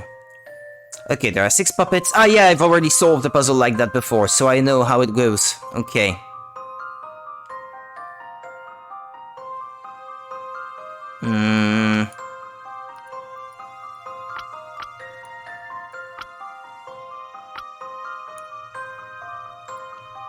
Wait a second. No. It's 2 paws and 2 shoes.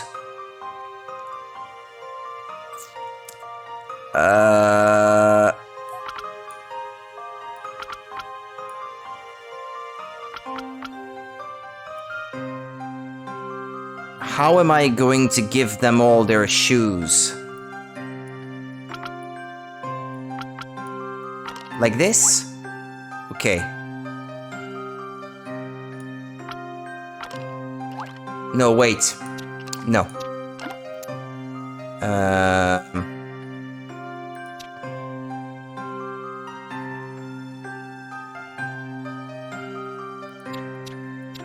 think I may be wrong here.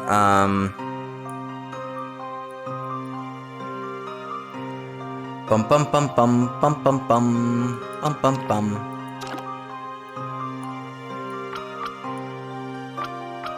Okay, 2 shoes. Like this.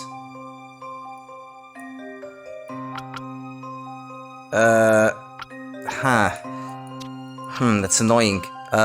Wait a second. The blue one is still missing his body, right? Okay. Let's do it like that. Like this. Like this. Okay. It's just so I can give them all their paws here. I think I needed to do it that way. Let's see. So it's only the purple. The green one is missing something now. Yeah, it's missing a body. Okay. My mistake. Hold on.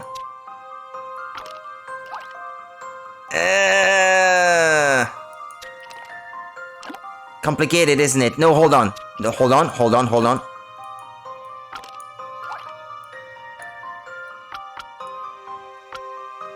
No, wait.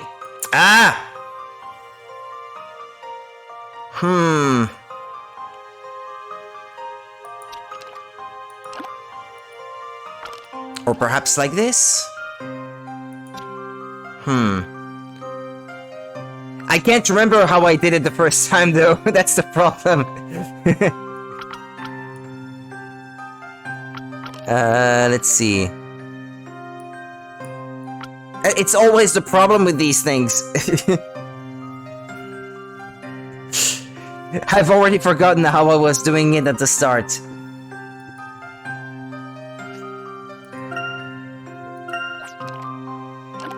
I'll start over. Hold on.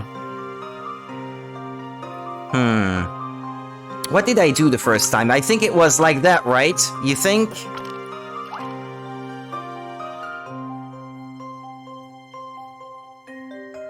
It was like that, I think. Okay, so you say this is right. Okay. Now, how am I going to arrange the paws up in that corner between yellow and green, knowing that there are 5? How am I gonna give 5 paws to 2 if I do it that way? That's why I changed it in the first place.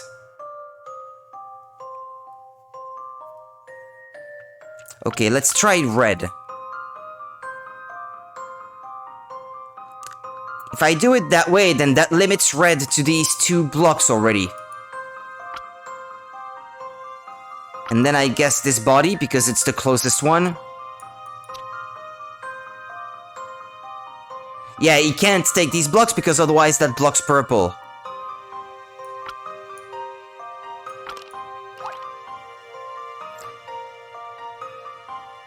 You need to use all of the squares. You can't leave any out because you have the exact number you need. You've already figured this one out, okay. Well, I haven't.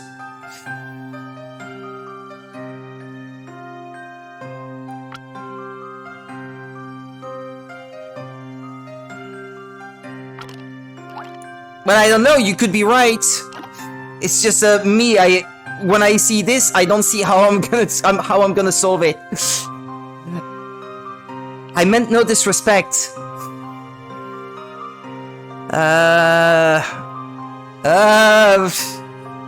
Damn it, I don't see it.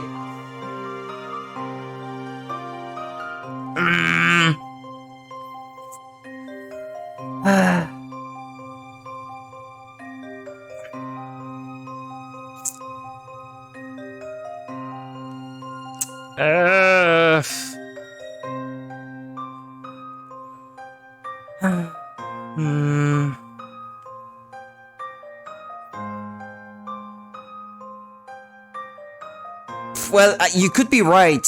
I think unless I start with these...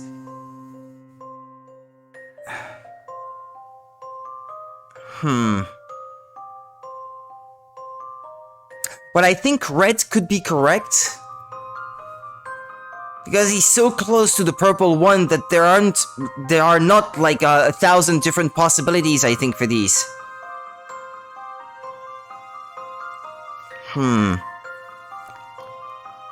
It's not that easy, is it?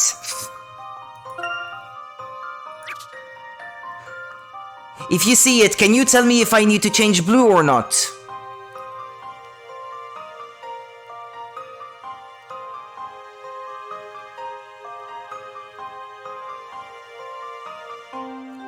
I'm listening. Do I need to change blue or not?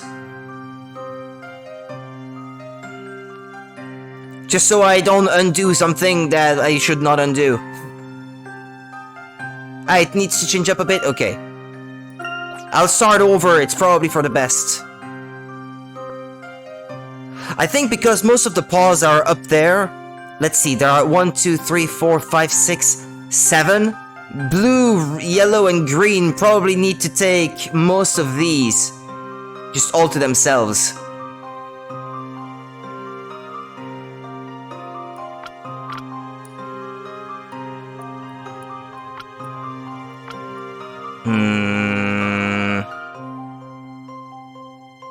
Ah, but wait, green needs a body.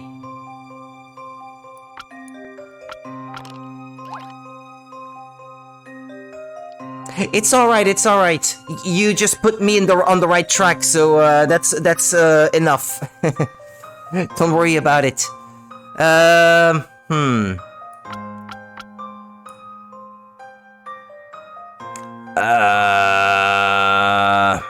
not so sure about what I just did. Because blue needs feet.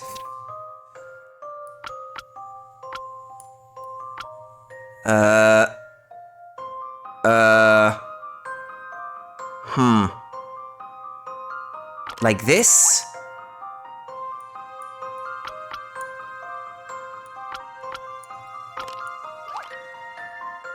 Okay, blue, green, and yellow are okay.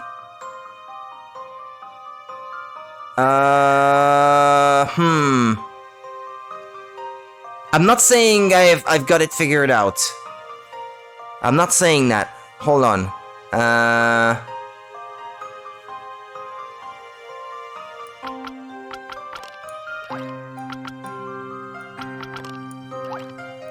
Well, that seems to be alright. Okay, I've got it. Oof. I don't know if this is how you had it, but How exciting! I'm so glad I was able to help. was that the solution you had? Don't let their scary faces put you off. They're really very grateful for your help. Because it's possible there's more than one solution possible.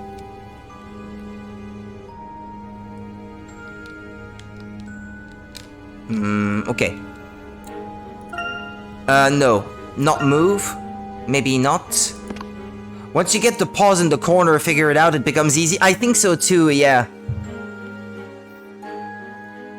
Ah, that was the way? Ah, well, okay, there we go. Let's see. 1, 2, 3, 4, 5, 6, 7, 8, 9, 10, 11, 12, 13, 14, 15, 16, 17, 18, 19, 20. I'm trying to see if there's any gap. But I think I must be missing at least one. Because the last one I solved in the story was 70. And it says I have solved 69. So I'm probably missing one. 7, 8, 9, 0, 1, 2, 3, 4, 5, 6, 7, 8, 9, 0, 1, 2, 3, 4, 5, 6, 7, 8, 9, 0, 1, 2, 3, 4, 5, 6, 7, 8, 9, 0. Okay, it's in the 60s then. 62. 62 is the one I'm missing. Okay.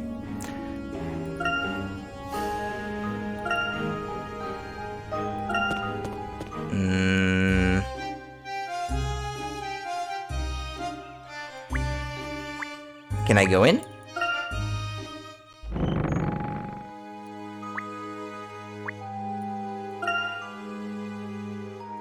Ah, yeah, wait. Maybe here. Oh, yes, wasn't there a hidden puzzle that I could not find before? I can't remember. Ah, no, maybe not. The fire pit mechanism, okay. Beyond that, I don't think you can get it anywhere.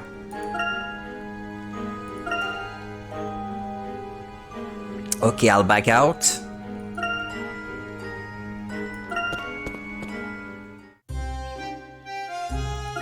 It's possible that it's a character that has the puzzle that I'm missing.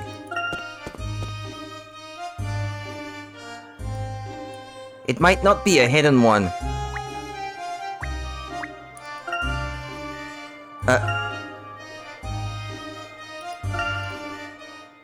Inside the bakery?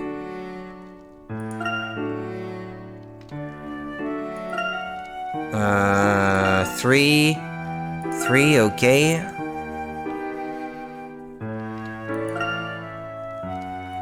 That way. Enter. Not here, not here. Okay.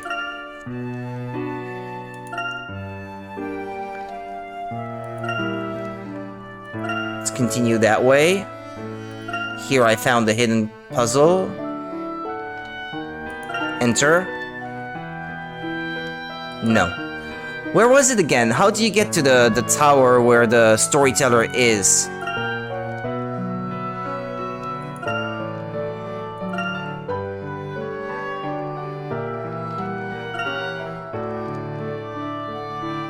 East shopping area? Or was it that way? Ah yeah, wait, there was this part of town as well. Let's see. Knight's Garrison? You looked it up? 62 was there? Okay. Well, I know where that is. Up that way. North. East. Here.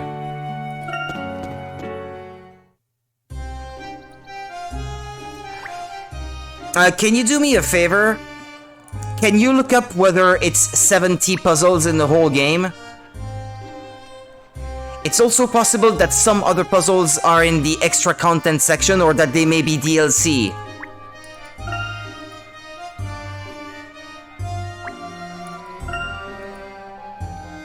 I have to talk to a knight. Okay. I see no knights that I can talk to. Unless... No?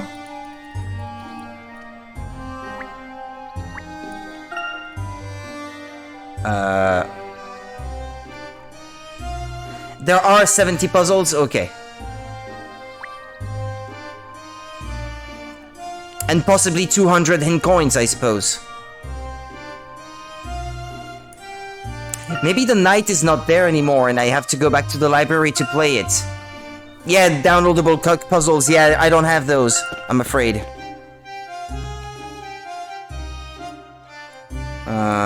Let's see. Is it possible that it's one that I can't get from the place I was supposed to get it from initially? Professor Layton, it's good to see you again. The pleasure is all mine, Miss Myster. By the way, I've noticed the puzzles in Labyrinthia are of the highest quality. It warms my heart to hear you say that, Professor. So then, would you like to see if there are any puzzles you've missed, or attempt any puzzles you've put off? How about spending a moment or two with me just to check some puzzles? No. Feel free to drop in anytime you'd like to solve a puzzle or two. So she doesn't have it.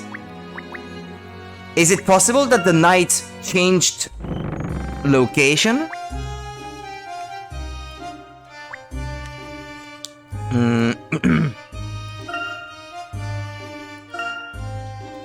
Or hold on, let's try the guarded gate, maybe. All guides seem to be confusing. Usually common townsfolk are not allowed through this gate, only the knights are permitted. Yeah, okay, I'm not interested in what you have to say, only whether you had a puzzle or not. Okay, that's not the case.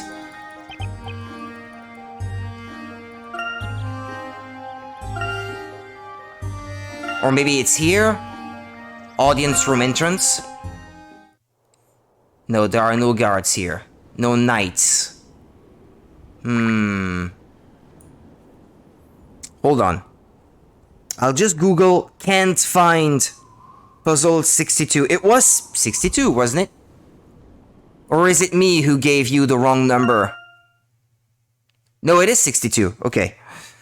Can't find puzzle 62. Not in Hogwarts Legacy, no. Layton versus Phoenix Wright. It's the Knights captain? Ah.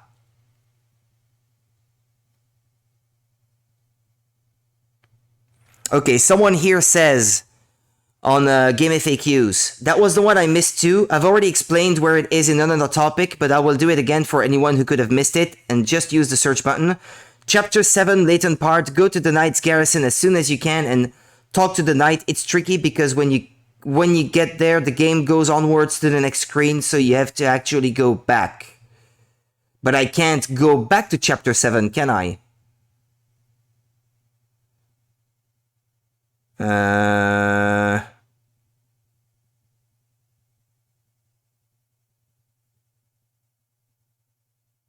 In the last Layton part, since that is where the game sends you. The game sends you at the end of Chapter 6, examine the altar, and then Chapter 7 will start. Ah, okay. Excuse me. Yeah, no, yeah, you were writing it down there and I was not looking. Excuse me. Excuse me. Yeah, okay. I was getting to what you were just describing. I just looked up and saw you were just pasted in the thing that I was missing. Okay.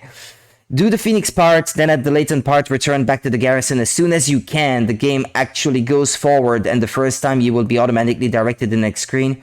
But since it is the last thing I'm missing, apparently, then yeah, it's good. Let's do that, actually. Okay.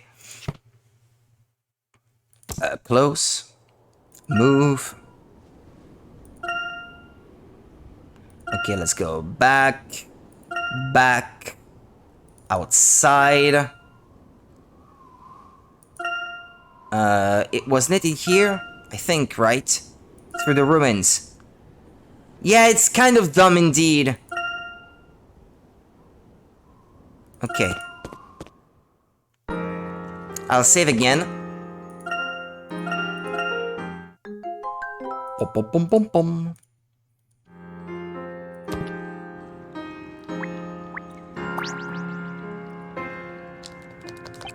Well, okay. It's gonna force me to replay through some scenes I've already played, though. So what was it exactly? Examine the altar, and then Chapter 7 will start. Do the Phoenix part. Then at the Layton part, return back to the garrison. Okay, so it's when I regain control of Layton, then. Which means I have to replay the Phoenix part. Yeah, it's kind of dumb indeed. I hope it's not too long then, the Phoenix part. That's annoying.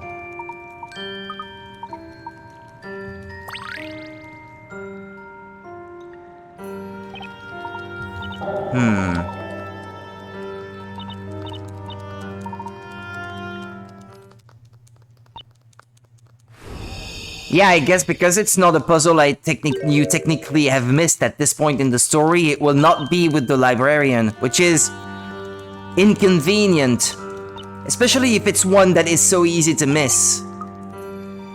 Since apparently there are quite a few people who are missing this one too, so I'm not the only one. That's reassuring. Do you remember now, Isabella?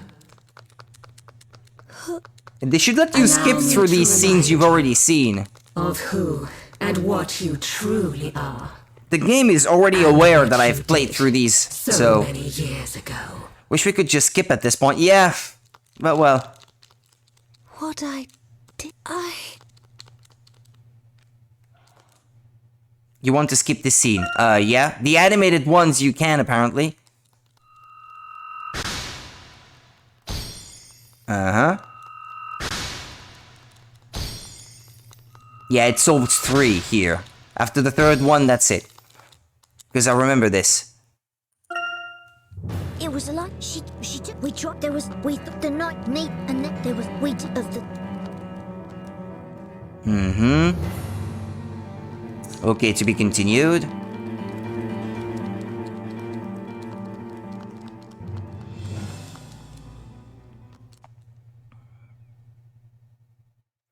My connection seems to be a bit more stable now, but it's not quite perfect.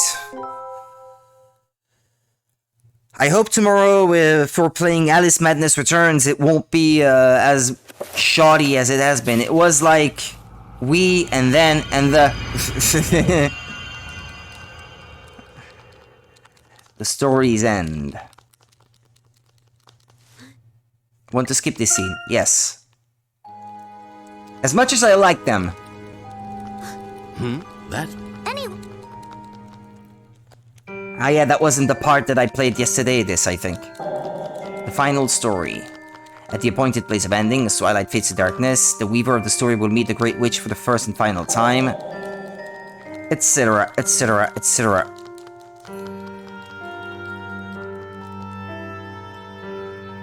My neck hurts.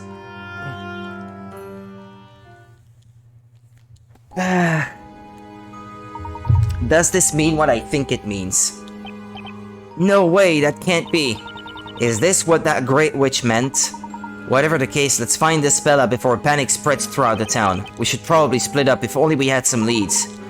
The appointed place of ending. Perhaps this is referring to the town square at which the parade always ends. Well, the teller of the story can mean none other than his blessed father. Well, what am I reading this? I don't have to.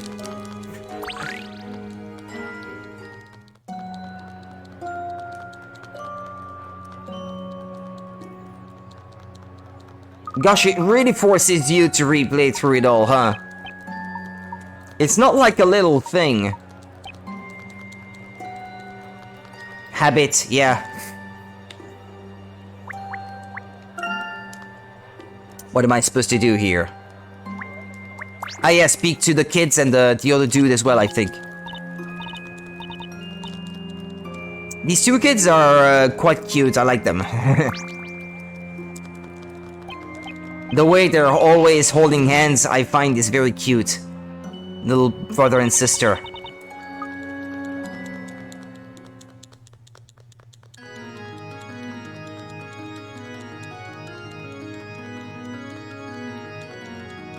And now that the legend prepare. But why? There is my story. We are. I am no more. Oh, stop! This guy really had a good performer making the voice indeed.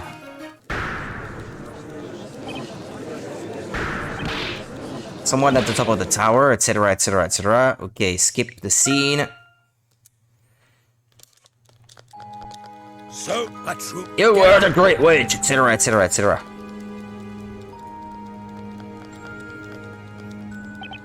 Is it the investigation part with Phoenix? I can't recall.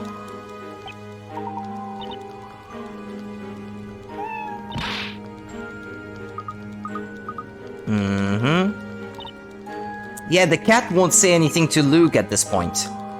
Yeah, cat said nothing.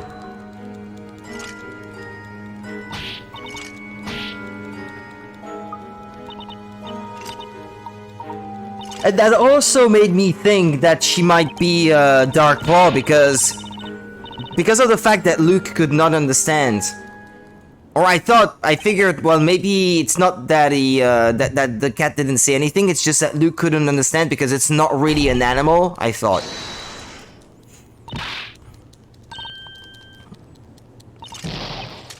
Well, the two were connected in the end, but starts with Phoenix investigating and then jumps to Luke and Layton. Okay.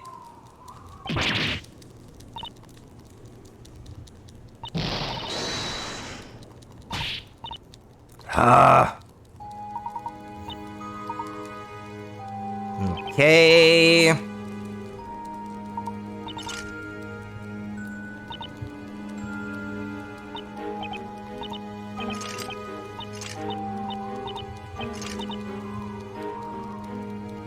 Come on, I care about completing this thing. Come on. Come on, come on.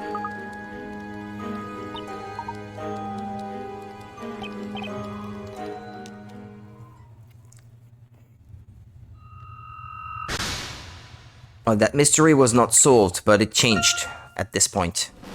After they are apprehended for trying to take the pendant. Okay. Ah, yes! Bottom! Bottom!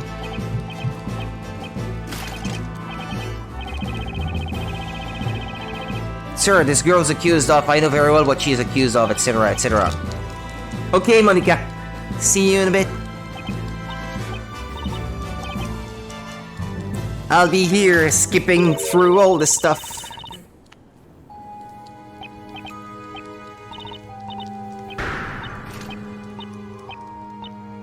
Ah, yeah, she puts him in jail at this point. Actually, the game kind of forgets about Barnum at this point. Other than a mention during the trial, before Layton takes the stand.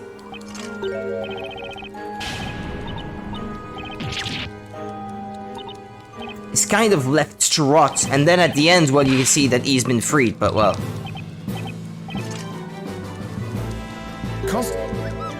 Constantine. Agreed. Ah, yes, it's true. The dog takes Layton off to the storyteller's mansion or something. And That the truth. until I is why I'll. What? There is something. What you? In order. I don't. But that. What you? That's crazy. That's not as you. What?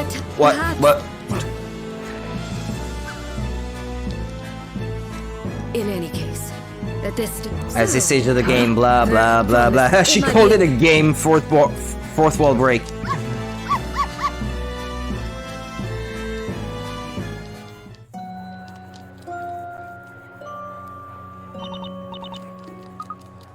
Finally made it out of that tower, and then Constantine comes to get them, I think, at some point. Yeah, there we go, okay.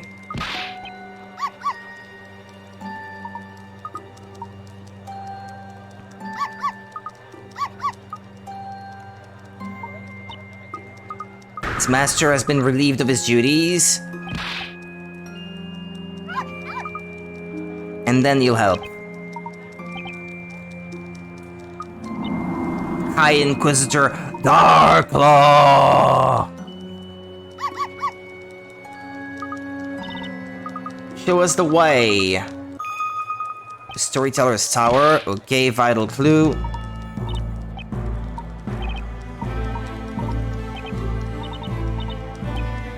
Woof, woof! Don't worry, we'll be Mr. Within the town, the new. If this, spell out, I'm with, farewell. Right, you. Woof, woof.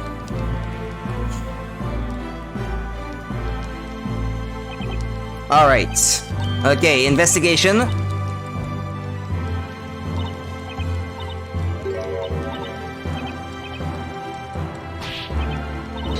Okay. Bell tower.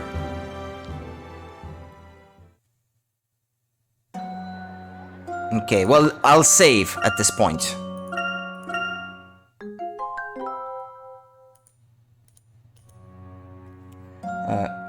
Maybe a save state as well, so I don't accidentally undo what I've done. Okay, let's see.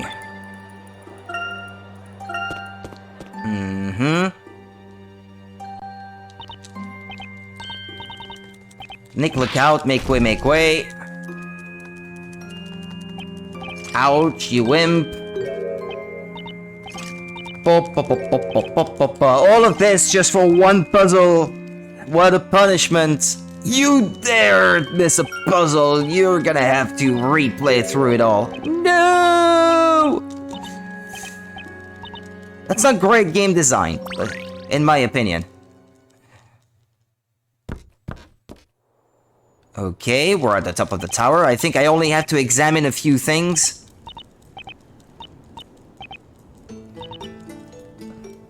For things to move forward. Well, for one thing, I don't have to look for hint coins anymore. There's a control panel, which is added to the evidence, I think.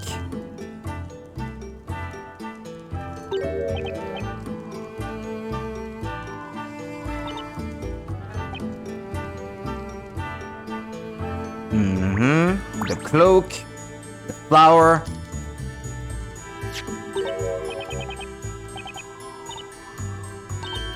We're almost there. We're almost there. Patience. Patience.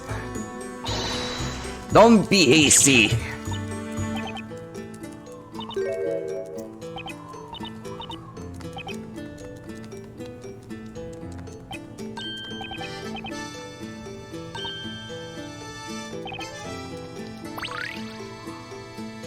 Don't stop me now.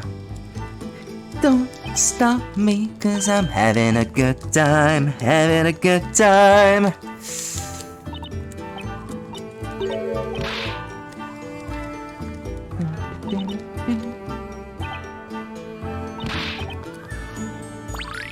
Okay, let's see. Okay, I think it's just a ring left at this point. Just a ring. Okay, the pendant is what I should say. Not the ring. Okay. Put it in your pocket. Seen this shape on the mechanism, yeah.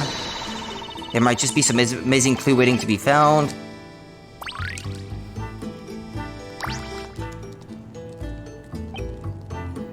Okay.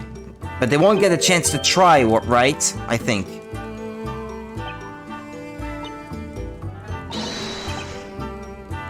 Hold it! Yeah, that's it, okay. Attempting to conceal in your pocket, yeah, that's the thing. Thank you for helping me point out exactly the right moments where I have to start paying attention, Monica. Makes it easier for me to just skip through all that stuff without worrying that I might be going too far. Especially if that puzzle is only available during that one little time frame in the game. Add it to items. Attention everyone. Okay.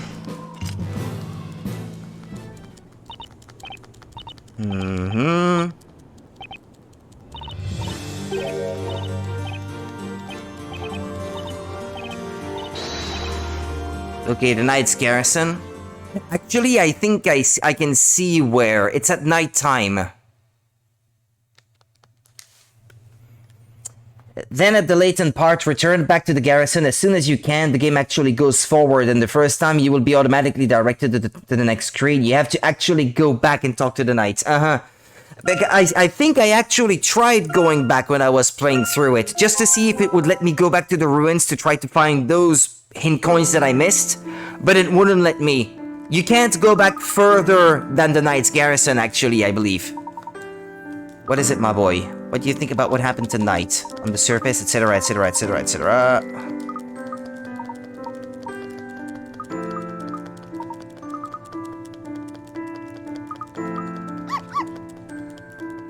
Woof, woof. Woof, woof. Woof, woof. Yeah, I even talked to her and solved a couple puzzles when I was at this point in the game.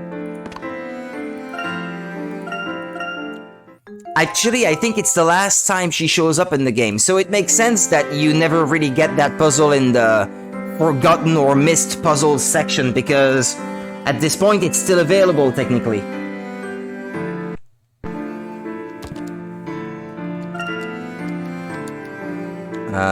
Move. Yeah, that would be here. And then it doesn't really let you. It forces you to go forward, and then you have to go back. Okay. And so it's the knight's captain that I have to talk to.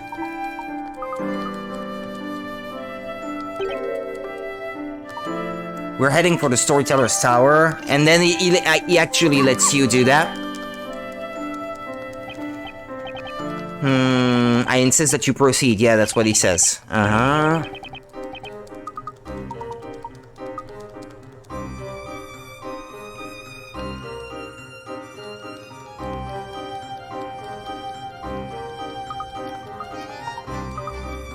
I think I just tried to go back and see if there were any new hidden puzzles or any coins that I might have missed. But since it wouldn't let me and there was no indication that I would be missing a puzzle, I just assumed I was allowed to keep going. A safe state just in case I do one wrong click.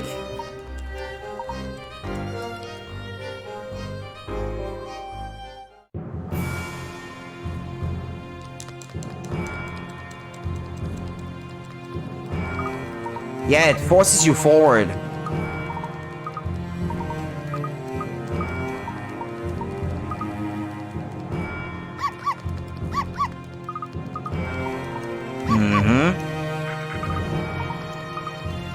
And there's a lot of talking too, even in this section. Okay, now I'm in control. Move.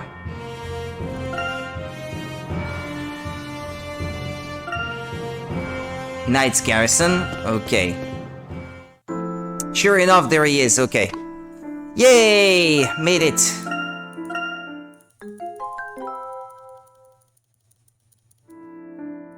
Close. And talk to him. There we go. You're still hanging about here, I see. Yes, I had a feeling there was something I'd left unfinished, you see. Well, if that's the case, why not take the opportunity to solve a puzzle? We Knights of the Inquisition won't give up, even in a situation as tough as this one. No more coffee. As long as there's a knight standing, we'll be here protecting this town. It's a harsh way of making you miss a puzzle, yeah. I'm glad we agree. No, it's one of these puzzles, actually. It's not the easiest.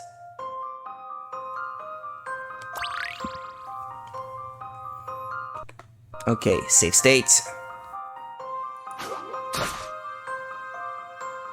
And so what is it? I have to take them out? All of them?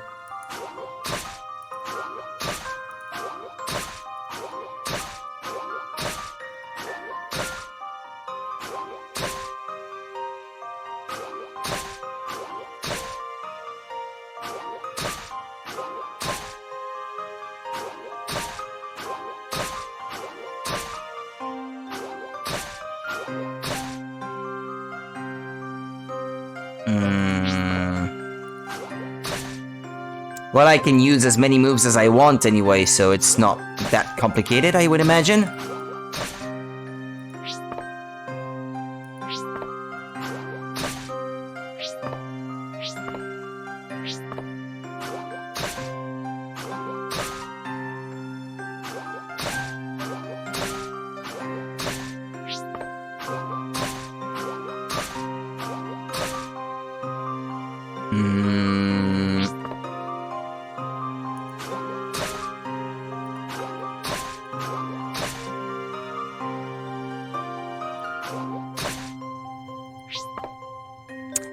This one could be a bit complicated to reach.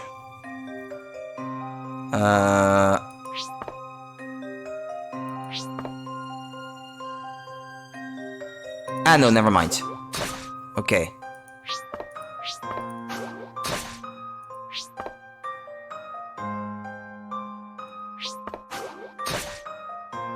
Uh-huh.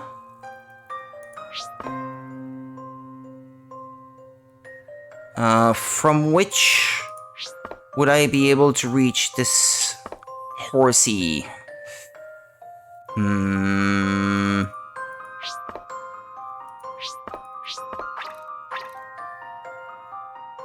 Huh. Well, I better undo, because now I'm in a situation where I can't win.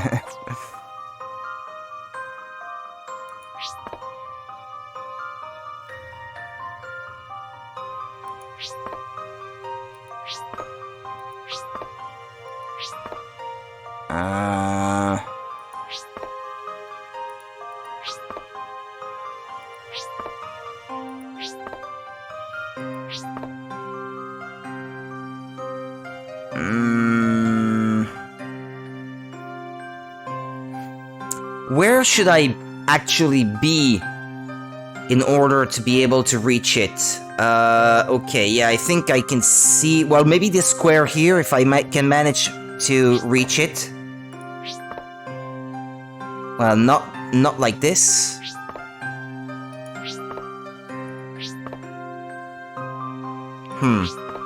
Huh. They made it on purpose, actually, I think. So it would be complicated.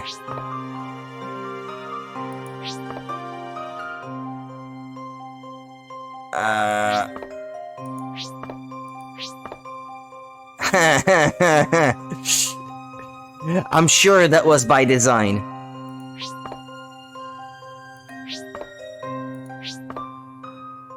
Huh. Ah, no, never mind. Never mind. I have it. I have it. I have it. Okay. I've already seen the answer. Yeah, obviously. That was indeed an intriguing puzzle. But you were unsuccessful? Obviously. Masterful. Not a single enemy piece has been left standing. Yay! You've solved all of the puzzles in this adventure. Be sure to explore the world of Labyrinthia again. Seeing the events in the new light can be lots of fun. Well, I think that's it. I'd like to check the extras section to see what's there, but that was some impressive puzzle solving. Tell me, where did you acquire such a skill? Oh, it was nothing. I can solve this kind of puzzle over tea and scones. Just as any gentleman can. I've already wondered before, and I think I actually already looked it up, but what are scones? Ah, this? Oh, yeah, I see what that is. Yeah, okay. My mistake. Okay, yeah. I wasn't sure for some reason. I've actually had them and made by actual English people, so. Just as any gentleman can. I'm not sure I quite follow, but now is not the time to worry about that. We're doing our best to protect this town. Make sure you do your best too. Very well. I'll certainly do my best to live up to your expectations. I could go for tea and scones right now. Yeah, I'm a bit hungry actually, so especially the scones in my case.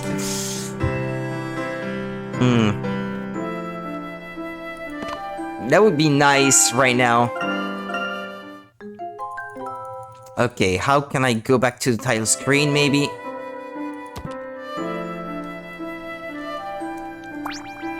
Or I can just reset the game, I guess. Okay, emulation. Restart. Full screen.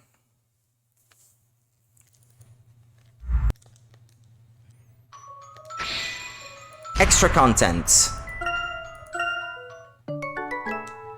What do we have for extra content? Checking the SD card. Unlock content. Download the key. Cannot download. Yeah, a fatal error has occurred. Oh, and there's no sound anymore.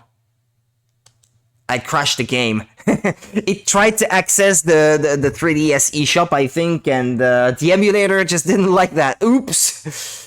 What are you doing to me? Don't do that. It's painful or something. But anyway, that will be all from me for tonight. I'll be back tomorrow then, early afternoon.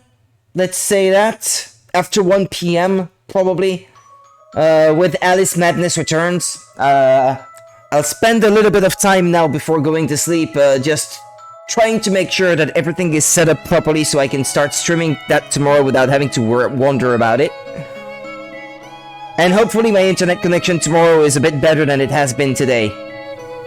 But I hope to see you tomorrow then, yeah, especially since this is something you offered me. I mean, I would hope that you would be there to watch.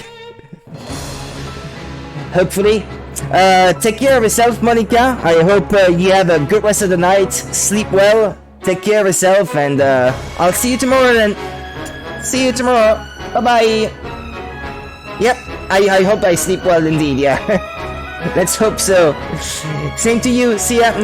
Bye-bye.